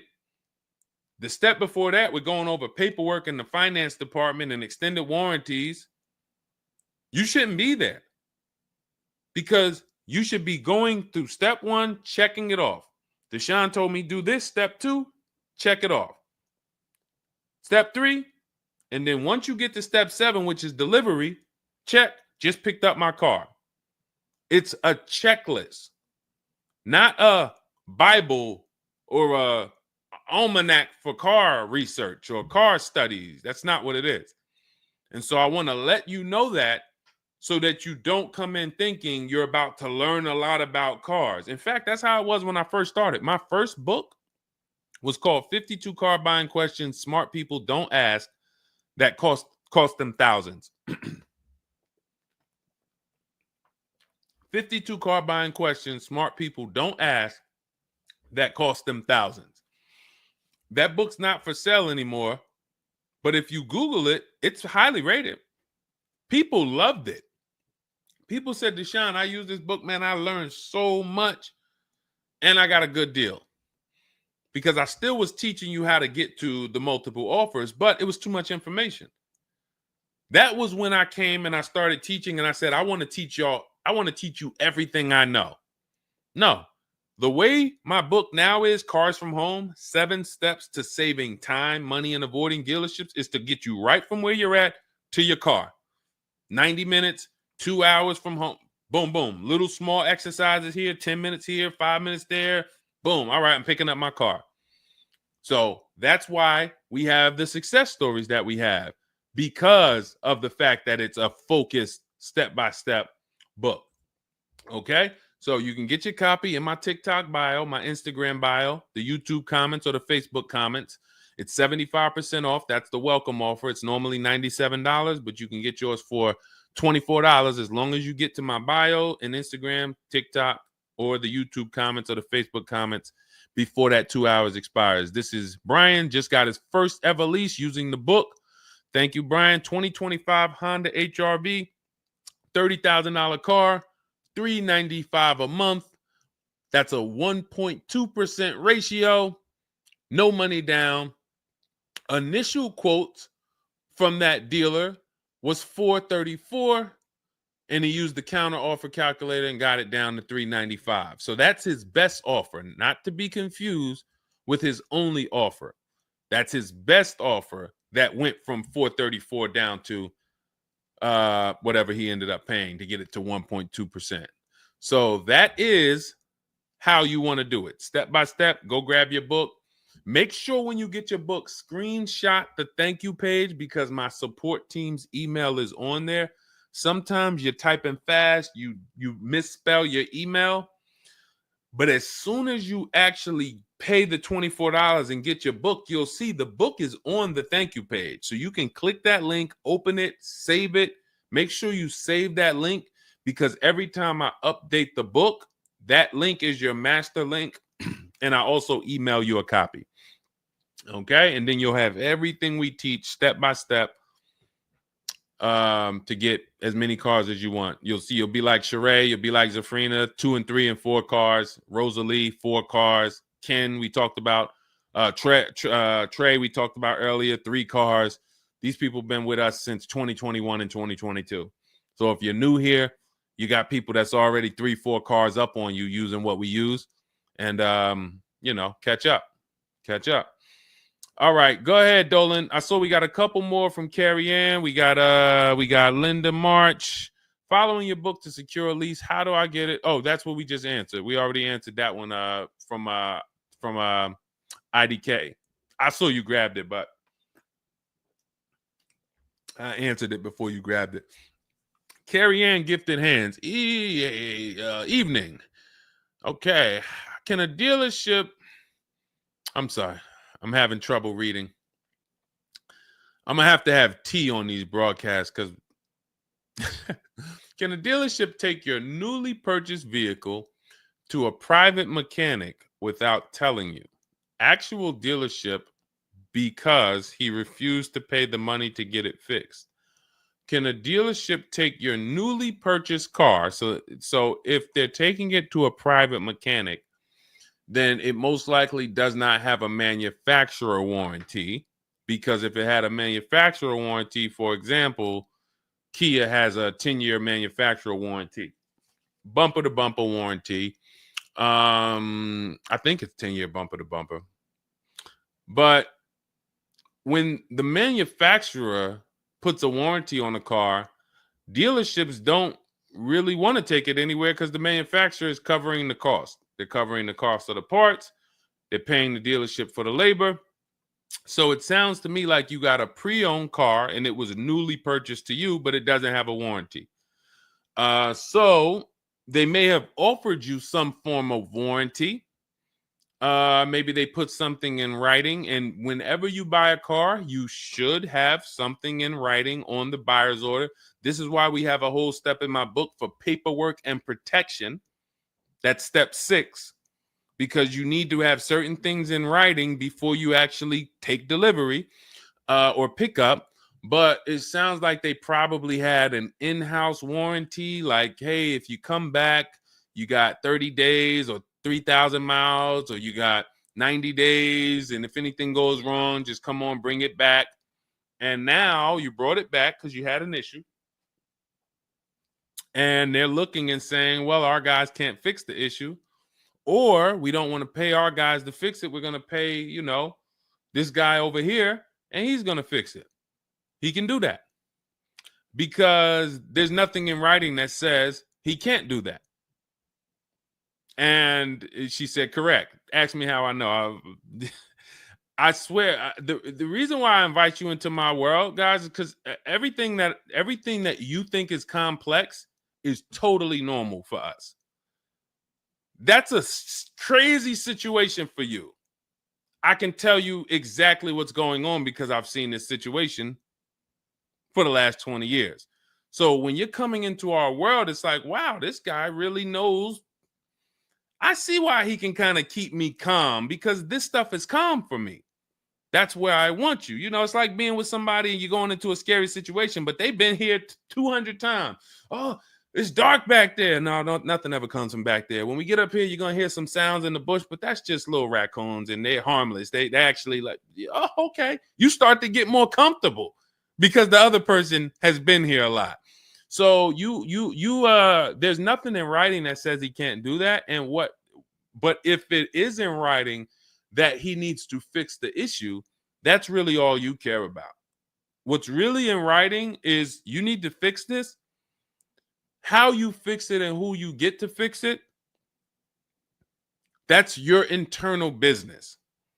If you want to take it and outsource it to another mechanic because your mechanic can't figure it out, that's fine. Some dealers have a relationship with a dealer up the road. So if, a used car dealer might take it to a Subaru dealer if it's a Subaru, and they might, but their thing is they need to get it fixed because they're obligated. You said just purchased it, went back into the shop 2 weeks later, still did not have it back. Exactly. So they're going to try to do everything possible to get it fixed. And that may include taking it to someone who they think can fix it. Now, I assume, are your payments due? Did you start a loan?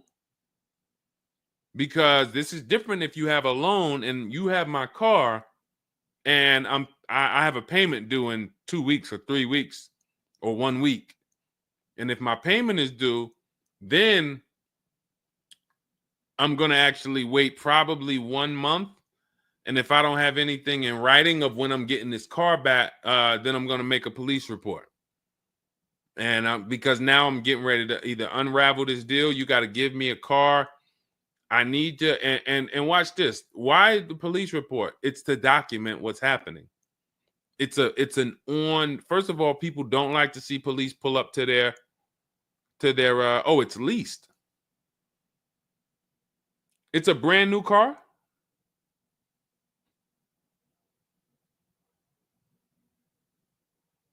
It's a brand new car. Most leases are brand new. In which case, a private mechanic shouldn't be working on a brand new. No, it's used. That's another reason we don't lease used cars. That's uncommon. See, that's what I was saying. Leasing used cars is very uncommon. No competition, warranty issues. This is why it's not a mainstream thing. And this is why it's not something that I recommend. But I don't say it's not possible. Because when people say, oh, Deshone, could you lease a used car? I'm not going to say, no, you can't. But what I'm going to say is we don't. Now, you have is there a warranty in writing? Did they write something on, because now you pretty much have a payment on a car that's used. That what is the warranty? What did they put in writing that they would cover if something went wrong? They had to put something in writing because they're covering it now. You know, or they have to fill some form of obligation. You paid 2 payments, but what warranty did they give you? Was it a certified car? Because that would give you a year warranty from the manufacturer. But again, I don't think you have a manufacturer warranty. In fact, I almost know you don't, because they wouldn't be taking it to a private mechanic if it had a manufacturer warranty. Originally $32,000, at the end $62,000 through. Originally $32,000, at the end $60,000 through Exeter. Yes. Well, I mean, originally $32,000. I don't know what you mean by that. Is that your mileage? I need to know. Did they put something in writing saying that they were giving you a warranty?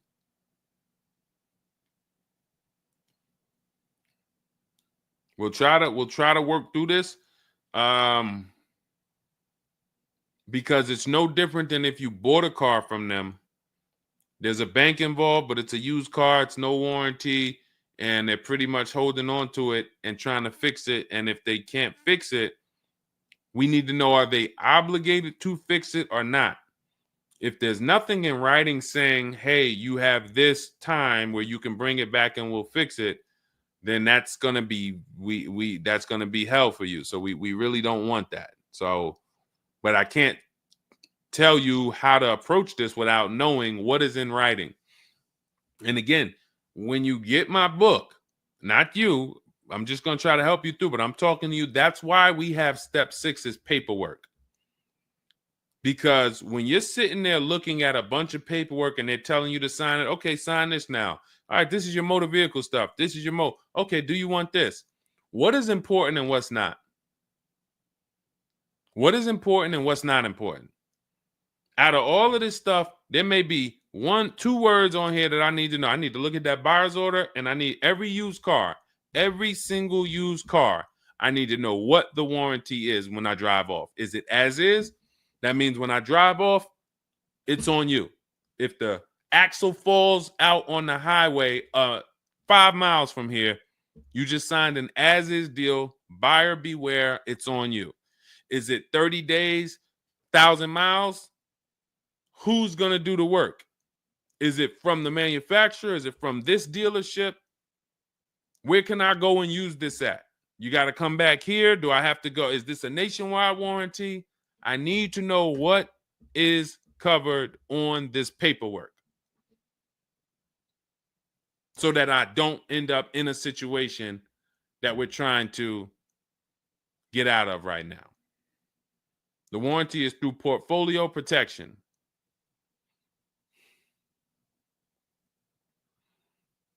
So it's a warranty. May not be a good one, but it's a warranty. So if there's a warranty, that means they're obligated to fix it. And if they're taking too long to fix it, and I have a payment, did they put you in a loaner car? Are you driving now? What are you driving now? If I bought a car with a warranty, and then it had problems, I dropped it back off to the dealership, and they had it for 2 weeks, and I have payments I'm still making on it. I just got it, and it's in the shop.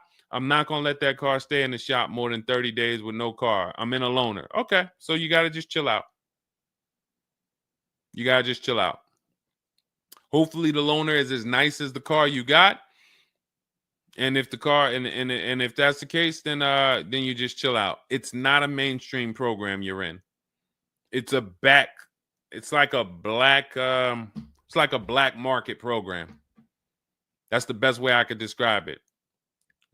These companies that lease used cars, it's a black market kind of behind. It's not a mainstream thing. That's why all of these companies are small or like very little known name companies. They could go out of business. Nobody knew. Who the heck were they? Nobody knew. portfolio such and such went out of business. I never even heard of them. Who were they? Because they operate in the black market back there. So the general manager refused to pay the $4,300 for the corrosion on an important part. Again, what's your payment on the car? I just want to, I think this is a valuable lesson. They've had my van since from June 19th. Oh, they've had the van for that long? And you've been in the loaner?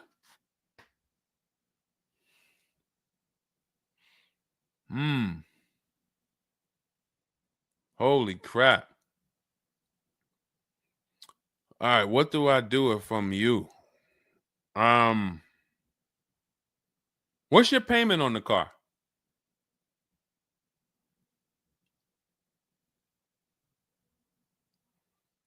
Company had your car for months. You leased it, dropped it off because it was having problems. They've had it for months and can't fix it. And you're paying $775 a month. What kind of vehicle is this? What kind of vehicle is this that we're paying $775 a month for?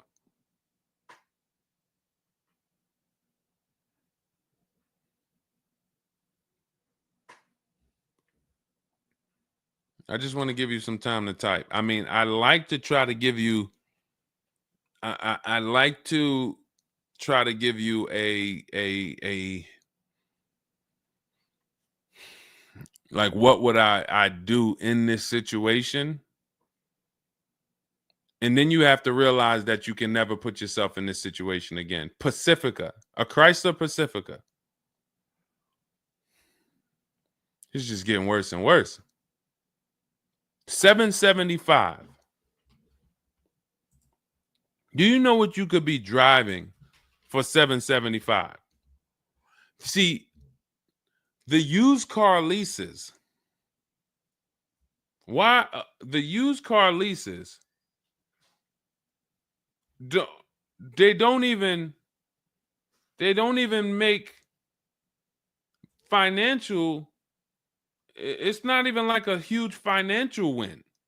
If you'd have told me I'm driving a Chrysler Pacifica and it's $300 a month, $250 a month, then I'd said, okay, well, maybe they're giving you a stupid deal. But I could show you 5 cars for $775 a month that are $80,000 and $90,000 cars, brand new cars. I'm sorry, for $775 a month, I can show you $775, $60,000 cars, $55,000 to $65,000 cars, no money down. I also traded in a Buick and they gave me $2,000 for that. Listen, dear. All right. They want to keep you in the car. God, how can you get out of this car? Oh man. And just so you know, some situations you can't get out of. So it's not like there's always a way out. There are some situations. That's why the reason why I want you to have my book, 7 Steps, Cars from Home, 5-star rated, Google it. The reason why is because you're not going to, once you sign that paperwork, it's not as easy as you've been taught to just get out of it. If it's a bad deal, if it's an overpayment, you go switch your car, it doesn't mean you got out of that deal. You just got out of that car. You rolled over the negative equity to this deal. Car deals are like, once you sign them, the damage is done. And then it's about, all right, what's the best way to get out where I lose the least amount of money on this deal? But I'm going to lose. Negative equity, it's going to be there. So it's much better to arm yourself beforehand than to say, all right, I'm in this situation now. How do I get out of it? Because some situations can't be gotten out of. People used to walk into the dealership, they got 15,000 of negative equity. Oh man, you can't get me in nothing. Can't get you in nothing. Well, when I put you at this car, you see this car, you like it, right? Yeah, man, I like that. All right, I got you the $450 a month on that car. That's a good payment. Absolutely, man. Come on, I'll take that right now. Okay, now let's bring your $14,000 of negative equity over. Yet $450 a month. That goes up to now $700 a month. Oh man, shoot, man. Yeah, nah, that I can't even afford that. But hey, here's the bad part. Even if you could afford it, the bank's not going to approve it. So it doesn't matter if you could afford it because the bank's not going to approve it. So you cannot get out of that car. So that's why you arm yourself now. That's why I'm telling you, before you need a car, before you go sign the paperwork, make sure that you are armed with the right information. So now, if in this particular case, and you have a cosigner, you put a cosigner on here, told us to wait 6 months, and then we can switch owner names and info. Every time I think this can't get worse, you make another comment, and it just gets worse and worse. They called me in yesterday to pick it up, and the same problems were present.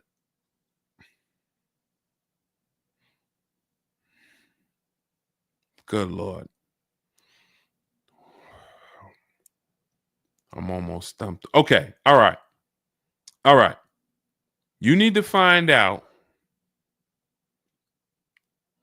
how many miles are on this car?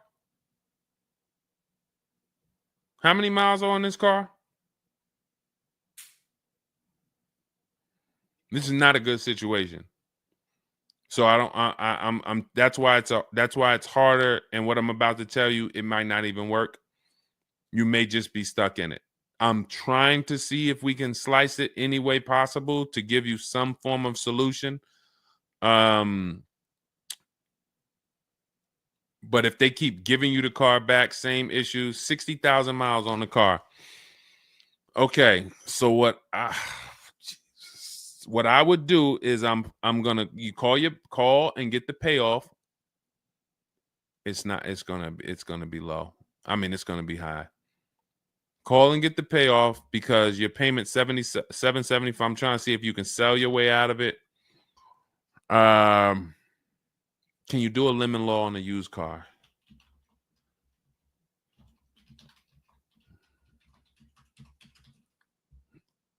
Let's see. Yes, some states have lemon laws that cover used cars, but the specifics vary by state. What state are you in? If they can't fix the same issue, but it's an aftermarket warranty.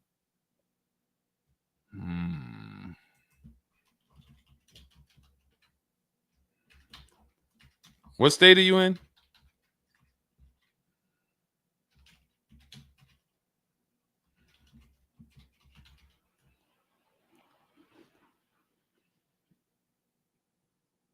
Maryland.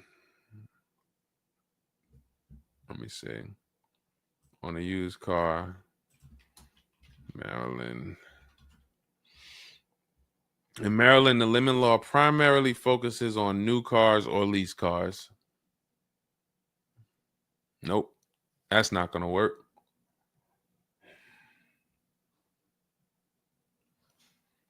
Jeez. I'm gonna be real with you. You could shoot me an email. I don't know if you can get out of this. You know, a contract is binding. You signed a contract. And let me tell you this. I don't know if you can get out of this without losing. You could just stop paying the car, have a repo on your credit. A lot of people will do that. I'm going to drop this car off, take your car back, voluntary repo, credits tore up. Not a good solution. It's going to cripple you from moving forward with cars. It's going to make it hard for you to get your next car. And then when you get a car, it's going to make that deal is going to be bad. Geez, how long is the lease? So this is just for those of you who are just joining us. We have this young lady got she leased a used car. Don't do this. And again, I'd like you to email me. Maybe I'll think of something that will come up as a solution. But you know, I trust you're going to learn from this. It sucks. It's a horrible situation, and it's evidence of how bad certain bad structures can be. Because and again, I know some of you who've joined me for a long time, you may be used to, well, Deshone has a solution for everything. Not everything. There's times where you are too buried, and the only thing that will heal the wounds is time. That's the only thing. The deal is done. You have to pay down the deal. And then in a year, 2 years, you might be able you might be able to make a move, but you have to suck it up, bite the bullet, and we might be able to lean on them to get the car fixed. 78 payments. How? You said you leased it. This is a loan then. This isn't a lease then. 78 payments. You're in an 80-month loan on a Chrysler Pacifica paying $775 a month. It's not a lease, that's a loan, and it's 8 years that it's 7 years. 7-year loan.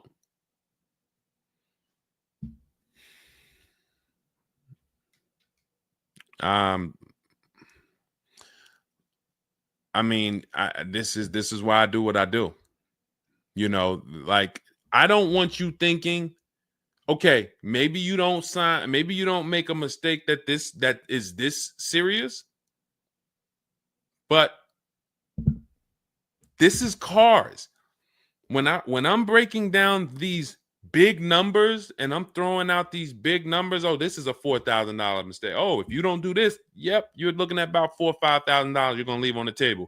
You take a loan that's too long, yep, you're gonna overpay by probably about $4,000 or $5,000. That might sound like nothing to you, but how I'm telling you based on me being in dealerships and seeing situations where I'm like, you made a lot of mistakes. You combined all the mistakes and you made them. So I mean, I'm just Jesus. So you're in an 80-month loan, not a lease, and you have $775 a month to pay. You are. So that means that loan, just to give you an idea of how much you've paid, you've been charged for this car. It's $775 a month times 80 is $62,000. So we're paying $62,000 over 8 years, over almost 8 years, or almost 7 years. Wait, 80 months, not 84. So yeah, almost 7 years for a Chrysler Pacifica. So we can't trade out of it. We can't sell our way out of it. That car is probably worth $20,000 at best. 2021 Chrysler Pacifica, 60,000 miles on it. That car is probably worth $20,000.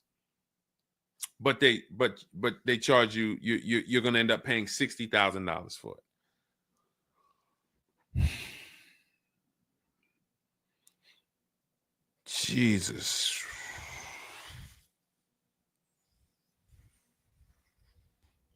Most people will let the car go. Most people will let the car go. I don't. If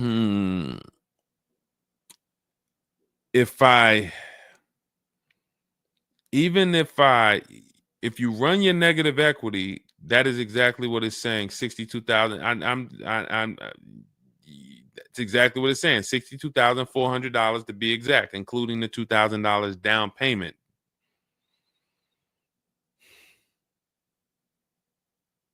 What's the name of this company that you did business with? My friend will not let that fly. That is one of the worst car transactions that I've ever seen anyone in. And your friend is on the deal with you as a co-signer. This is level 10 out of 10 bad. Rich Morton Mazda. Do you know what your credit score was roundabout when you made this deal? Rich Morton Mazda in Maryland. Everyone remember that name. Rich Morton Mazda in Maryland. Stay away from them. This is one of the worst deals I've ever seen. She is the main person they told me I could not sign the papers.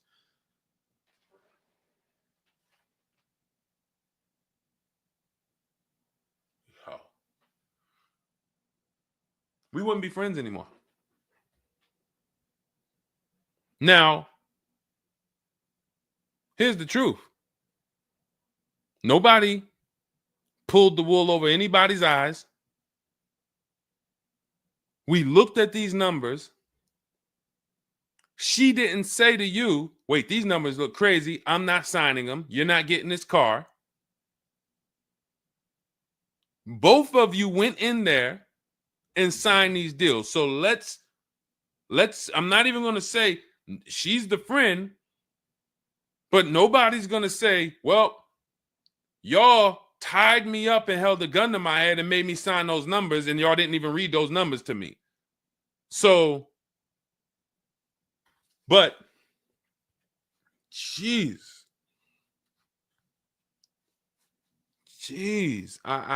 this, you're buried. You are buried in this car. The only way, and what's crazy is, even if you voluntarily let it go, you ruin your friend's credit. Because she's the one who signed for the car. Bad, bad, bad, bad, everything bad. I wish there was a silver lining that I could think of. What I would do is I would find, you need to find out how upside down you are. You need to go on CarMax, write down these 6 sites, write down these 6 websites. You need to go on CarMax, Driveway, Kelly's Blue Book, Cash Offer, Auto Nation, Carvana, Car Gurus, Cash Offer. And you need to see what that car is worth. Let's say they say the highest offer is $25,000. $25,000. The total of your payments is not what you owe. That's what you would have paid after 7 years. You need to call the bank and you need to get the payoff. That is what you do tomorrow morning. You go on those websites tonight or today. You find out what this Chrysler Pacifica is worth. And then you call the bank tomorrow or the next or whenever, and you get the payoff. And you need to know what that gap is. If that gap is $25,000, then I am trying to get out of that car, and it might not be this year. It might not be this year, but I need to right now. I would go into an electric car lease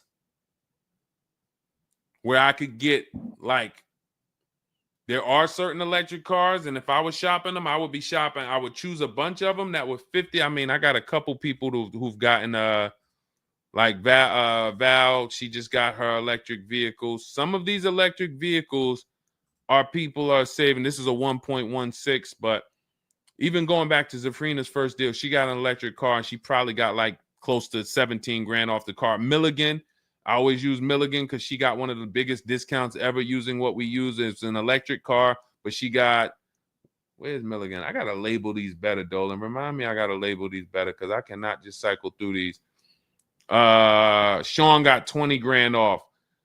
The reason why you need a car that when you shop your deals, you need like $30,000 off the price of the car.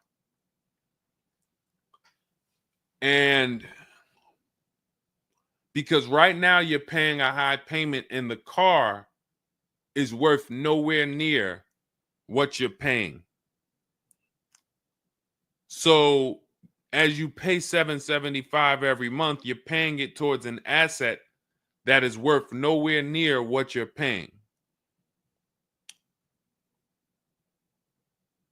You also need to find out if you have gap insurance. So I'm going to give you those 2 homework assignments. And then the next time we're live, you jump on the show and you tell us what you did. Those 2 homework. Find out if you have gap insurance. And then you need to get your payoff and go on those websites and get the cash offers and find out what the gap is. Because if the gap is $25,000, then what I'm doing is I'm shopping. If you listen, you get, before I tell you to get the book so that you can shop a bunch of different electric cars from home, you need to get $25,000 off the price of some electric car. While they still got the rebate, while they still got the incentives, those incentives are going to go away. When do the electric car incentives go away? Let's see. Hold on.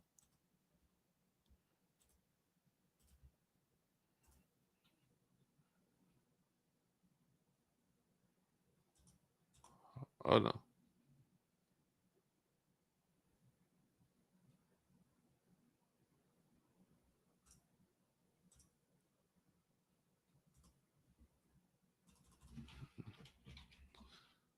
When do EV incentives?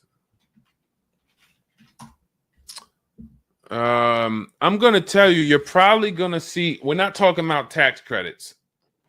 You're probably going to see huge electric vehicle incentives for the extended future because they're still building them and not many people want them right now. So you need to get like $25,000 off the price of some car or more. Like I said, with Milligan, she got she got almost 27,000 off. And then you would roll that over into a new car and you would lease it.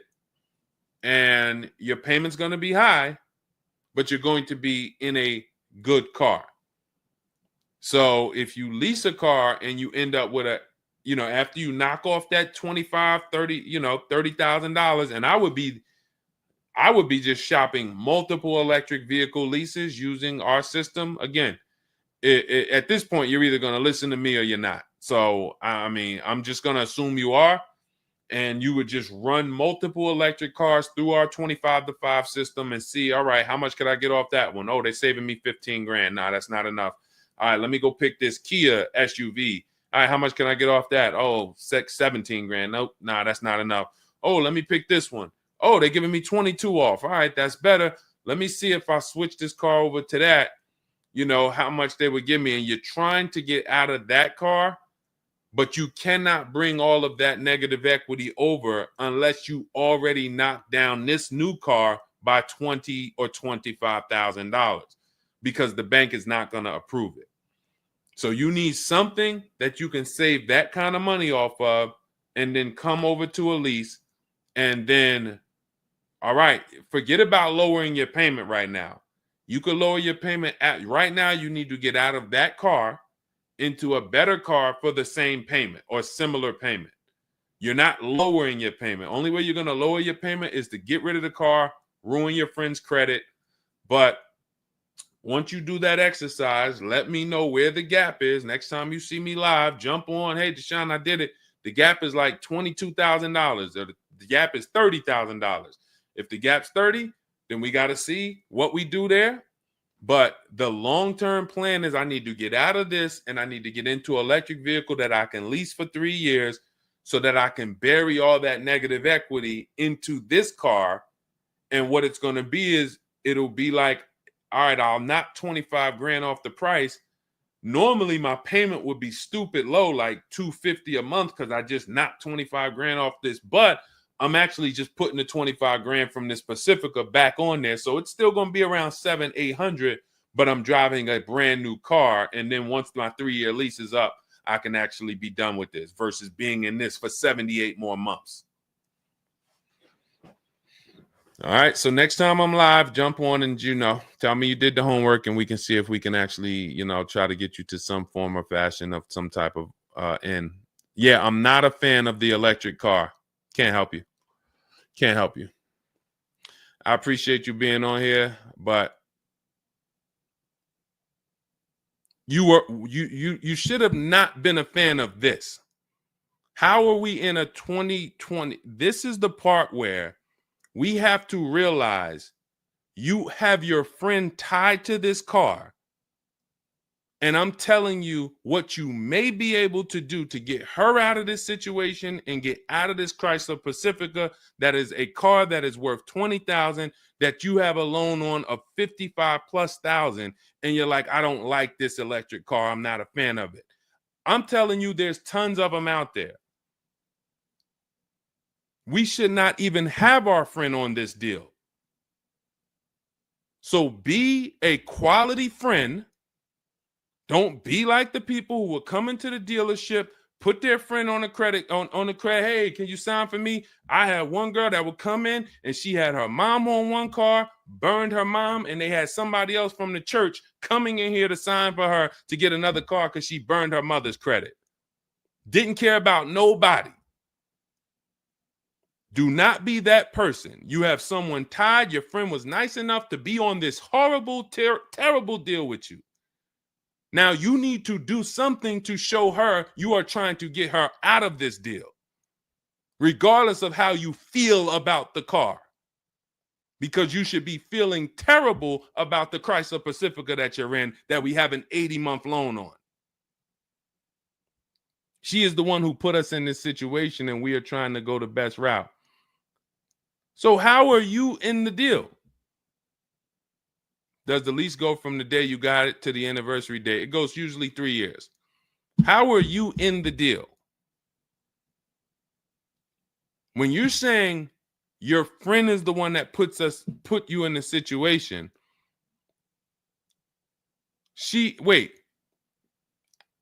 in one breath you're saying, believe it or not, she's the one who encouraged me to get it. And then in another breath, you're saying she's the one who put me in the deal, who put us in this situation.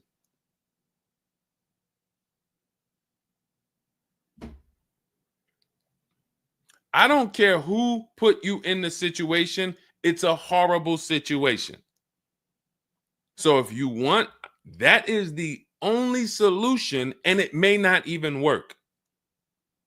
So let me just be clear. Lots of people on the show, they seem to be very interested in your story. This is a very interesting story. There's not many times I had to jump on this show and hear something where I'm like, you're probably not going to end up with another car. You're probably going to be stuck in that car for at least 3 years, paying down the balance because you owe too much on it. And maybe you can lean on them to fix it, but there's no lemon law, so it's not like you can actually put it through a lemon law. So you might just be giving it back to them to fix, giving it back to them to fix. But you're in the loaner and your friend's on the paperwork. So that tells me the car was for you. It wasn't for your friend. So your friend signed for the car knowingly, may have encouraged you to get the car. Yeah, girl, I'll do it. Listen, I want to see you win. Look, maybe didn't know what she was signing, didn't understand. All right, you're $775 a month. Can you afford that? Okay, yeah, I could afford that. Okay, perfect. All right, I'm going to sign for it. Didn't realize maybe it was for 7 years. and didn't realize that, oh, shoot, you're going to be paying 60 grand for this car, and didn't know, oh, this car is going to be in the shop, but it's your car because you're the one in the loaner. It's not her car. She's not in a loaner. So there's only one potential solution where you could even think about getting out of this car, because no one can get you out of a car that you're $30,000 buried in. There's no bank. You could have a 900 credit score, never missed a payment in your life. No bank is going to approve taking $30,000 from this Chrysler and putting it onto whatever new car you decide you want. You need to get a huge discount off of some car. There's no car that's going to give you 30,000 off or 25,000 off except an electric vehicle. So if I'm telling you something that may not even work, but it's your only route, that's all you got. You want to come up with something else, repo the car, ruin your friend's credit, I got nothing to do with that. My only job is to try to provide and advise a solution to when people tell me, this is my situation, this is my goal. Normally people have 2 or 3 options. You have half an option. Like, you ever play spades? 1 and a possible, 3 and a possible. You have none and a possible. The possible might not walk. But I'm telling you, do this exercise, and then we can see if that possible will walk. If it doesn't, you got no books. You stay in the car, and that's your only option. It's a bad situation. One of the worst I've ever seen. And I'm not saying that to beat you up. I'm saying that so you realize the severity of the transaction. So if I have to bite this bullet and I got to pay this car for the next 2 years, 3 years, it's because I'm in a bad situation. And then when I pay down this car, maybe I can make a different move in 2 years. And then I'll be much wiser before I make my moves, so that I never end up in this situation again. Okay? So for everybody who joined, this was great. Again, my goal is to keep you from ever making mistakes. Every mistake you make on a car transaction costs you thousands of dollars. There is no the least expensive mistake you could make is getting gap insurance when you didn't need it. Getting gap insurance when you didn't need it, you just paid probably $400 or $500. You didn't need it. All right, you lost $400 or $500. That's the least expensive mistake you can make on a car. Everything else is thousands of dollars, $2,000 mistakes, $5,000 mistakes, and more. So you can avoid every mistake by having a step-by-step checklist. If it's in Deshone's book, I do it. If it's not in his digital book, I don't do it. So there's no way I'm going to make a mistake. That's okay, TJ girl. We'll be back tomorrow. If I'm giving you a checklist, check, do this, check, check. You're doing everything I say do. There's no room for a mistake. You're not following an almanac. You're following a checklist. That's why my book is called Cars from Home, 7 Steps to Saving Time, Money, and Avoiding Dealerships. Step 1 through 7, check them off. You do car transactions mistake-free. You don't miss any money with your financing. You don't buy bad cars. You don't do anything that you're like, oh, was this good? No, it's a checklist. So normally it's $97. It's a digital book. So you can have it in your inbox in about 5 minutes, and you'll get it for 75% off as part of our welcome offer in my TikTok bio, Instagram bio, Facebook comments, or the YouTube comments. There's a link there. Just get there before that 2-hour countdown expires. Once it expires, it goes back up to $97, which is still worth every penny. You spend $700 on a home inspection. Why do you spend $700 on a home inspection when you might not even buy the home?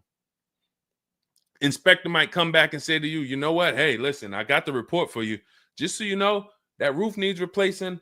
Those boards, the electrical system in the back. There's a lot of stuff that's not up to code. And then in the basement, you got some water coming in through the foundation there. Listen, house needs a lot of work. Here you go.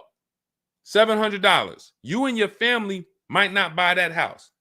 Do you say to yourself, man, I wasted that $700. Man, we could have kept our $700. No. You say to yourself, man, I'm glad we got that home inspection, man. We would have been in trouble. So this is how we approach cars. This is how people who I show you throughout the stream approach cars when they're working with cars from home. They're like, I want to make sure that if I can spend $24 and get Deshone's book, and that is my form of a home inspection, that's me guaranteeing I don't make a bad move, then I'm going to go spend that. And if I miss the $24 price and it's $97, then I'm going to go spend that to make sure I don't go out here and make a $5,000 bad decision. That's what we hold ourselves to. Thank you, Stephen Nash. Good to see you. So go grab your copy before the countdown expires. Get it for $24 instead of $97. It's in my TikTok bio, Instagram bio, YouTube comments, or the Facebook comments. And then use that step-by-step. New cars. Everything is in there for you to shop empowered, mistake-free, for you to be the prize. You deserve to be the prize. There is nothing else that you would spend $10,000 or $50,000 on, or some of you are going to get a $100,000 car. There's nothing else that you would go in spending that money on, and you wouldn't feel like you're the prize. You wouldn't go into the mall to spend $40,000 and say, y'all better get the velvet ropes. If you went into the mall to make a $40,000 decision, you'd be, hey, close this store down. I'm about to spend $40,000. You'd be bringing champagne out. All right, close the velvet ropes. Where's the velvet ropes? Everybody stay outside. This person's about to spend $40,000. But a $40,000 car, you go in and you'll take the mistreatment. You'll leave buyer's remorse. Not anymore. When you make the decision to get your book, follow these steps, you are mistake-free. You'll save all the money. And then when you drive off in your car, you feel like you're the prize. This dealer won my business. That credit union, that bank won my loan. This deal, buyer, Carvana, CarMax, Driveway, they got to buy my old car because they put the best bid up. Everybody won a bid. And that's how I know I won, because everybody competed for my business. I didn't beg none of you for anything. That's how we do. So go get your book. And if you want to get started and you're like, Deshone, you know what? Is there anything I can get started for free? Because I'm just getting to know you. I don't really know you yet. Now I want to see, then go grab my free cheat sheets. Dolan will put a link in the comments for you guys. It's Deshone's cheat sheets. It's also in my TikTok bio, my Instagram bio. And you can see what we give to people who want free advice to get you started. But if you're like, no, give me the blueprint. Give me the bang, bang, step-by-step, start to finish. That's my digital book. Go get it. And carry in gifted hands. Please check back in with us. Let me know when you do that exercise how big that gap is between what the Pacifica is worth and what the cash offers will buy. What will pay for it. And then hopefully you can get to some solution. So I appreciate you sharing the story. I appreciate you being forthcoming, and certainly we'll wait to hear from you. Thank you everybody for joining us. We've been on here for almost 2.5 hours. It was a longer show, but I hope you all got a lot out of it. We talked a lot about all different things. Yeah, that's Denzel on the bookshelf. Absolutely. I got a lot of people on the bookshelf. I got Lucille Ball on the bookshelf. I got Miss Harriet Tubman on the bookshelf. Mr. Marcus Garvey. Who knows who that is?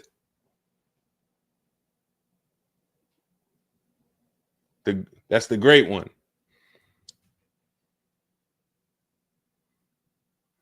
Y'all know what it is.